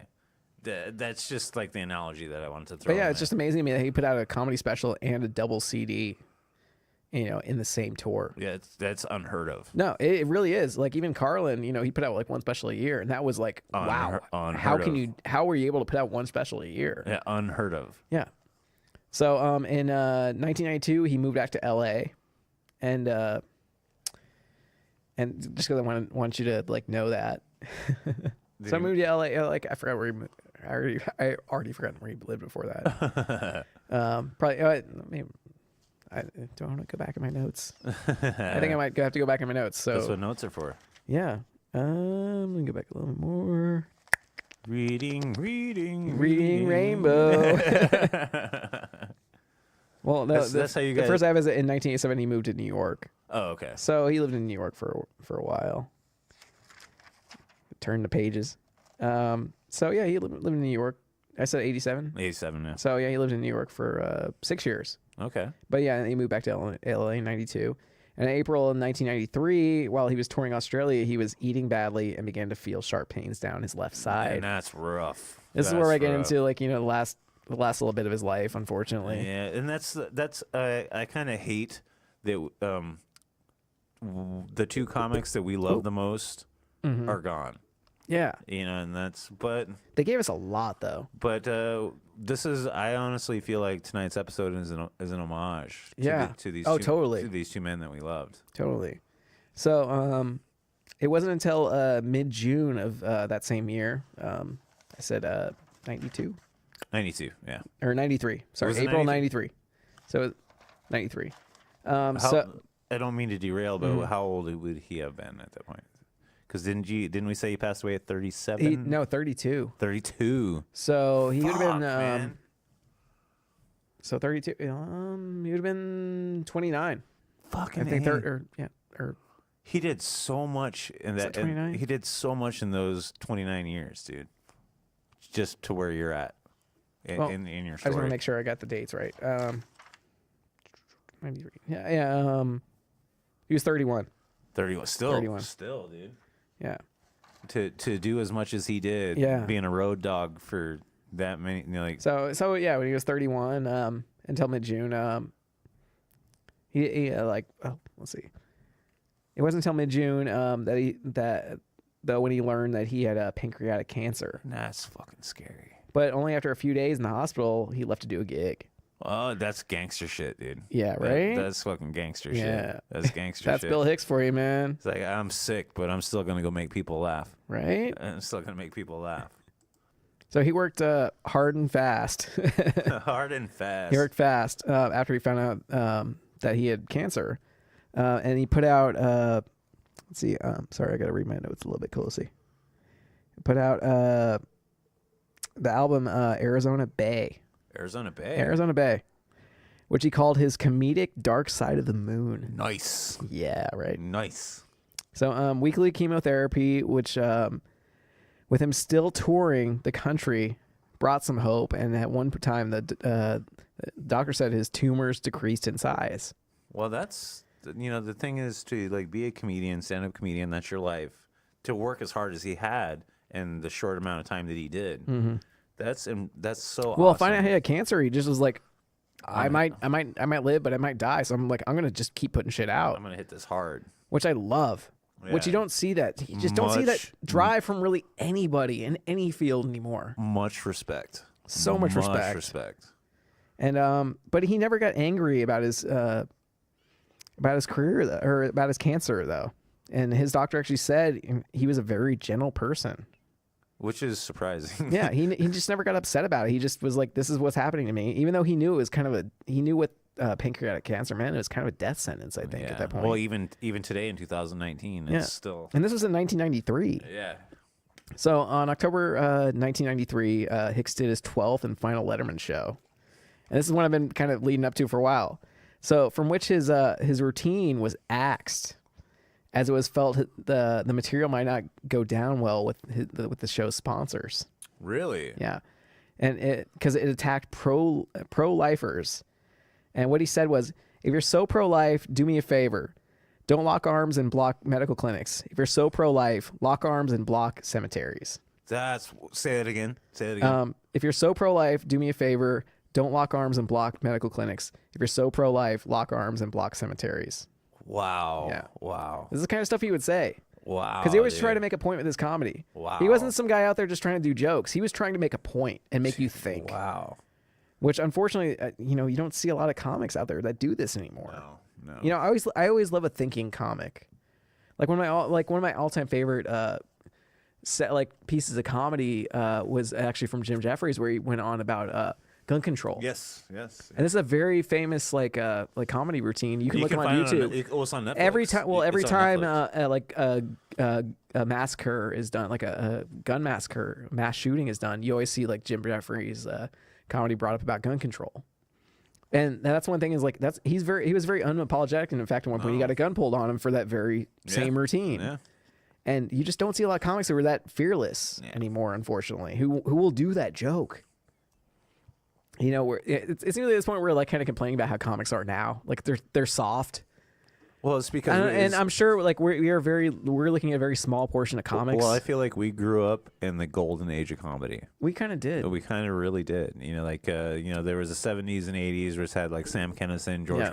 Well, like I said, George like at that time, you really had to be something special to get on to like Letterman or Leno or get your own comedy special on HBO. And nowadays it's like you can just put something out on YouTube or Instagram or whatever, and it's just can easily be seen and listened to. Well, like one of the but you have to worry about offending somebody because it could affect your audience. Well, like one of the big things I follow on on Netflix, like one of my big things I look up is comedy specials. Yeah, and I come across some Well, they put out one like every week now. Well, I come across a lot of mediocre shit. Oh yeah, mediocre shit. It's just like, how did this guy get it? He's funnier than me because I'm not a stand-up comic. I will say, actually, now that I think about it, is you do have comics though, and I'm not gonna discount comics who just do like pure like I want to do jokes.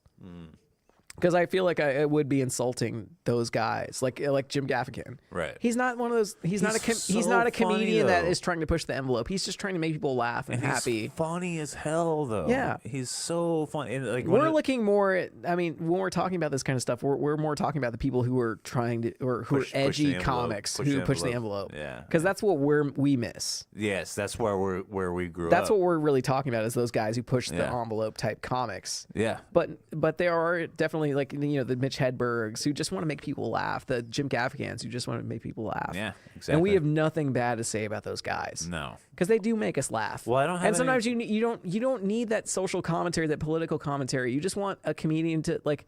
You're in a bad situation. Like one thing, if I'm depressed, I'm gonna put on a comedy special because I want to laugh. Adam Sandler, for instance.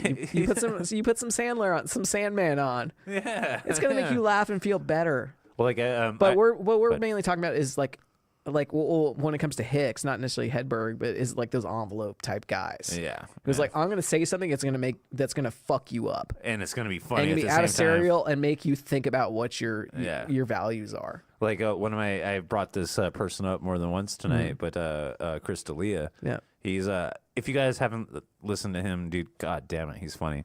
But he's got this one joke where he's talking about being I'm gonna paraphrase this. Being too selfish to have a kid because like if you had a kid and you were watching a movie that made you cry and your kid came in and you're like, get out of here. He's like, and he like does this voice of like being a little kid. He's like, hey guys, do you know what it's like when your dad cries and you have to go to bed? That's fucking hilarious. Well, even Bill Hicks didn't do like all like envelope pushing jokes. Well, he was just trying to make people laugh, but at the same time he was trying to make people think. Yeah. And this is just kind of the type of comic I'm talking about. Well, I want to say that like I'm just talking about a specific kind of comic. You brought this up once tonight, but we would be remiss if we didn't get into this. Is fucking Robin Williams. One of the best stand-up comedians. Well, he's a very dirty comedian too. One of the best stand-up comedians of all time. Yeah. Well, Bob Saget is another good example. He was very clean cut and everything, like with Danny Full House. Tanner. He was Danny but Tanner. He's actually a really dirty comedian. Dude, he's got jokes. I remember seeing a poster of his that said like he made the Olsen twins call him Daddy. Exactly. Exactly. But like I don't want to like derail from like what you got going, what you were gonna say there. But I just kind of wanted to talk about like the different type of comedians that are out there. So. Yeah. No, it was good we got into that actually at this point because this has been an overall like just kind of commentary. This whole episode has been comedy. And talking about like just comedy and the different types of comedy. And the different types of people who did comedy, and still do comedy. Well, like because I feel like I've kind of bashed modern comics, but I'm not really trying to. But it's not. But in a way, I'm kind of like bashing myself because I'm saying I'm kind of being apologetic. Right, I get what I'm saying. Wow, I'm just realizing this revelation now. I am being a little apologetic about stuff, but you know what? It's not. That's the way I feel. It's not these comedians' fault right now that they're not as funny as Bill Hicks. Oh my god, I feel just bad now at this point. But we're doing an overall commentary on comedians and comedy. But we're hitting a lot of spots. Yeah, definitely. But I definitely feel a comedian could listen to this and just be like, "You guys are fucking terrible." Well, hey, dude, we got our opinions. Yeah, this is really what it is. We're more of an opinion show. We throw a lot of history in there. Well, comedy is subjective. It really is. Comedy is subjective. You know what though? I feel like a really true comedian could listen to this and be like, you know what? They gave a good viewpoint, and I don't agree with everything they're saying, but you know what? I would love what they're doing. Exactly. And I think that's actually when it comes down to the core of comedy. I think that's what you really believe. What we're doing tonight is giving out what we feel is funny, what we feel touched us. Yeah. For comedians, and what we feel comedy should kind of really be like, or inspire in you. And kind of to retort from what you were saying is like we're not judging anybody. We're just we're saying like, hey, this is what we think is funny. Yeah. So the only person that said something bad about was Amy Schumer. No, because she's not funny. But anyway, so that made me laugh. Yeah. So what do you got? So keep going. So to get back to Bill Hicks again, because we keep going off on these tangents, but I hope you're still listening and enjoying what we're saying. But to get back to Bill Hicks, because we're not like a straightforward like history show. We like to throw our commentary in there. So anyway, to get back to Letterman, he became the first comedy act to be censored at CBS's Ed Sullivan Theater. What? Yeah. So think about the history of Ed Sullivan Theater from like the 50s. So he was the first comic in like really 40. Big show. Yeah, really big show. He was the first comic in like 40, 50 years to be banned, or not banned, but to be censored. Wow. Yeah. Because the doors were on. Because the segment, the last one he did, the last appearance he had, was not ever aired. And he was so upset about it that he wrote a 39-page letter to the New Yorker. Dude, I wish you guys could see my face. Yeah. I wish you guys could see my face. Yeah. I had a jaw dropper. I was like, Yeah, like big eyes and all that. Like, what? And it became clear that the corporation eventually became clear that the corporation was behind the censorship when a pro-life commercial aired during the Letterman show. oh, and that has to dive back into For those what who it- forgot, he was doing a pro-life, Yeah. pro-life or a joke about pro-lifers. Yeah, exactly. But by December, his deterioration was evident, and he knew he was dying. You could see it. You could see it in him. Yeah, and he moved into his parents' house in Little Rock in January of 1994. 94, really. Yeah, January 94. And on January 6th, he played his final show in New York at Caroline's. January 6th. Or January. I didn't get the exact, but January of 94. I just thought I heard you say 6. Oh, actually, no, you're right. I did. Okay. I was looking at two different notes. But yeah, January 6th, he played his final show at in New York at Caroline's, which is a very famous comedy club in New York. Could you imagine being there for that show? It's really probably top 3. Oh, dude. Really? Seriously? Can you imagine saying you're like, I was at the very last Bill Hicks show? Yeah, exactly. Like actually being there for that, because he was probably showing. Well, I guess he used to signs. joke on stage that he would joke like, yeah, this could be the very last show I ever do. Yeah. Before he even knew he was dying. Or Well, before the audience even knew he was like suffering from cancer. Well, like he would joke that. Like he's like, yeah, this could be the very last show I do. I could just drop dead tomorrow. But he would joke about that because that was the way Bill Hicks comedy, was. dude. It's comedy. Like that. I'm sorry to be callous about it, but Yeah. like, he was a comedian, and the only way he knew to deal with it. But that's what I loved about his work ethic, because it was literally like a month and a half before he died. They did his last show. And like you said, Because he was that way. He was. I'm like I was saying, he played like 300 shows a year over 5 years. That's insane. A year. That's insane. Who dude. does that? Even musicians, they don't play that many shows. No. So anyway, in his final weeks, he when he was living with his parents, he played his mother music and showed her documentaries on Jimi Hendrix and the Beatles. Awesome. Yeah, and he read Huck Finn again, and he tried to get his dad to take mushrooms. Because even then, he was a very big proponent of drug use. Oh my God, that's awesome. Yeah, man. because that's just kind of the way he was. He was like I said, he was when he quit drugs, he wouldn't be like, oh well, drugs are bad and they're horrible for you and don't ever take them. They're just not for me. He would be like, no, drugs are actually like, I had my time and I did need to quit for my reasons, but at the same time, I did get a lot out of drug use. Yeah. And a lot of experiences, and it really expanded my consciousness. And I didn't even talk about he got into like meditation and actually, spiritualism and everything. I actually saw some stuff about that. He actually, I might be recounting something wrong, but I feel like I saw where he actually got into like Buddhist meditation and stuff like that. Yeah, I think he might have. Yeah, like I don't have the particulars. And But another thing he did was he worked on a book, kind of titled at some points as either New Happiness or New Beginnings. oh, that's So even Buddhism then, right he was there, still man. he was still working on a book like weeks before he died. But and at the end, he was at peace with himself and the world, able to face death before he knew there was a God, not tied to any religion, just some very creative being out there, perhaps a prankster God. And he looked forward with hope, readied himself for the next life, calling his friends to say goodbye before ceasing to speak on February 14th. Wow. Yeah, I didn't find That's that, the first time in this entire podcast that I've ever said like, yeah. But I didn't get much information on that from his bio, but I guess on February 14th he just wasn't able to talk anymore for whatever reason.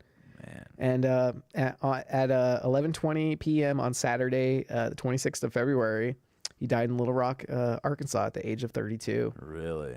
And he was buried in the family plot in Leakesville, Mississippi. Wow. That'd be one thing I would love. I would love to go there one day, just kind of just to visit his grave. just to visit his grave and be like, "Thank you for what you gave me." Yeah, dude. Well, I did something similar when I walked through Spain, and it was a fist bump. Yeah, I'm sorry. I had to fist bump. yeah. I had to fist bump Nick. Sorry. For Bill Hicks. I feel a little emotional actually. Like, Well, I talking did about too. it. That's why I had to give a fist bump. Yeah, man. it was like one thing I did in Spain was when I walked the Way of St. James, I got to the cathedral at the end, and I don't necessarily believe in saints or religion or anything, but when I got to the end and I was in front of like this kind of urn or ossuary, what do you want to call it? The silver kind of thing that's supposed to contain the remains of St. James. I was like, look, I don't know if you ever were real or anything, but thank you for the experience you gave me. That's awesome. And I feel that's actually something to do with Bill Hicks. That's awesome. Or even like one I would love to visit too is another, like the only other person I can think of whose grave I would love to visit would be Charles Bukowski. Okay. Where's Bukowski? He is buried in L.A., I believe. Okay. In L.A. cemetery. If I might be wrong, but I'm pretty sure. If I not really on such a same level because it's so recent. Like something for me to visit, like Stan Lee's grave would be. Oh yeah, it would be. Well, where did he get buried at? I have no idea. I don't even know if that's on the fucking record yet. I'm sure it probably is. I don't even know. But honestly, dude. Well, I got a little bit more. Go ahead, keep before going. you finish. No, before keep we finish going. off topic. You keep going. Yeah, so it was 6 weeks. Actually, when he performed his last gig, it was 6 weeks before he died. Really? Yeah. Imagine working until you're like 6 weeks before he died, just because he loved it so much. Well, he never got lazy. Didn't want to give up. That's actually one thing I took from him is he was never lazy. No. Because he did what he loved and he was like so driven. Well, if you look at any of his stand-up specials that you can find on YouTube, fucking look at that shit up. Oh yeah, I've and on Netflix I've said that like too. 3 times. Well, no, tonight. there's a like I think 3 of his specials on Netflix right now. And he's even if you're not a fan of comedy, he's a pleasure to watch. Like just we can get a lot out of him just because the way he just listen talks to him. about life. Just listen to him talk. He was very much a philosopher. Yeah, just as listen well. to him talk. So in the end, I want to say at his memorial service, his brother read out a piece Bill had written and requested to be read. And he said, "I left in love, in laughter, and in truth. And wherever truth, love, and laughter abide, I am there in spirit." That's fucking awesome, dude. And like that. How is that not a great way to go out? Dude, and that speaks back to you were saying that he was a dark poet. Like that he had a way about words. And like I kind of want to tie this episode together with Hedberg and Hicks. We both lost them way too soon. Oh, yeah. And they were both so. I can't even imagine what Bill Hicks would be doing saying about Trump right now because he railed against. Well, he was a guy who railed against like Bush and Reagan, Bush the first. Yeah. Or what did it mean, George? President Bush, in the 90s, he railed against them with the wars and everything. Yeah. And I could only imagine what he'd be doing Trump right now. Could you imagine what Hicks would be saying about Trump? Oh my God. Yeah. He would have completely railed against him. But what I was getting at is those two guys were so polar opposites in the way they brought comedy. Totally. And the thing is we were privileged to be alive in the time to where we even know who they are. Yeah, but that's one nice thing about actually when we get back to like YouTube and the internet now is like we have that access. Well, dude, I could show these guys. I could show a YouTube video to like a 15-year-old of like Hicks or Hedberg, and they wouldn't appreciate it to the point that we did because we actually saw that shit when it like came up. Yeah. Do you got some audio you want to play? Yeah. Really, to honestly finish off this episode, I don't really say Nerdy Bones are out, but we're gonna finish off this episode with probably Bill Hicks' greatest like comedy routine. Let's do it. Which most people know him for, and this is actually just a great way to kind of end everything because he truly believed in what he was saying right now, and I feel after he died, he's still like on the ride. And actually the title of this joke is "It's Just a Ride." So without further ado, there is a point. Is there a point to all this? Let's find a point. Is there a point to my act? I would say there is. I have to. The world is like a ride at an amusement park, and when you choose to go on it, you think it's real, because that's how powerful our minds are. And the ride goes up and down and round and round. It has thrills and chills, and it's very brightly colored, and it's very loud, and it's fun for a while. Some people have been on the ride for a long time, and they begin to question, is this real, or is this just a ride? And other people have remembered, and they come back to us, and they say, hey, don't worry, don't be afraid, ever, because this is just a ride, and we kill those people. Shut him up. We have a lot invested in this ride. Shut him up. Look at my furrows of worry. Look at my big bank account and my family. Has to be real. It's just a ride. But we always kill those good guys who try and tell us that. You ever notice that? And let the demons run amok? But it doesn't matter because it's just a ride. And we can change it anytime we want. It's only a choice. No effort, no work, no job, no savings of money. A choice right now between fear and love. The eyes of fear want you to put bigger locks on your door, buy guns, close yourself off. The eyes of love instead see all of us as one. Here's what we can do to change the world right now to a better ride.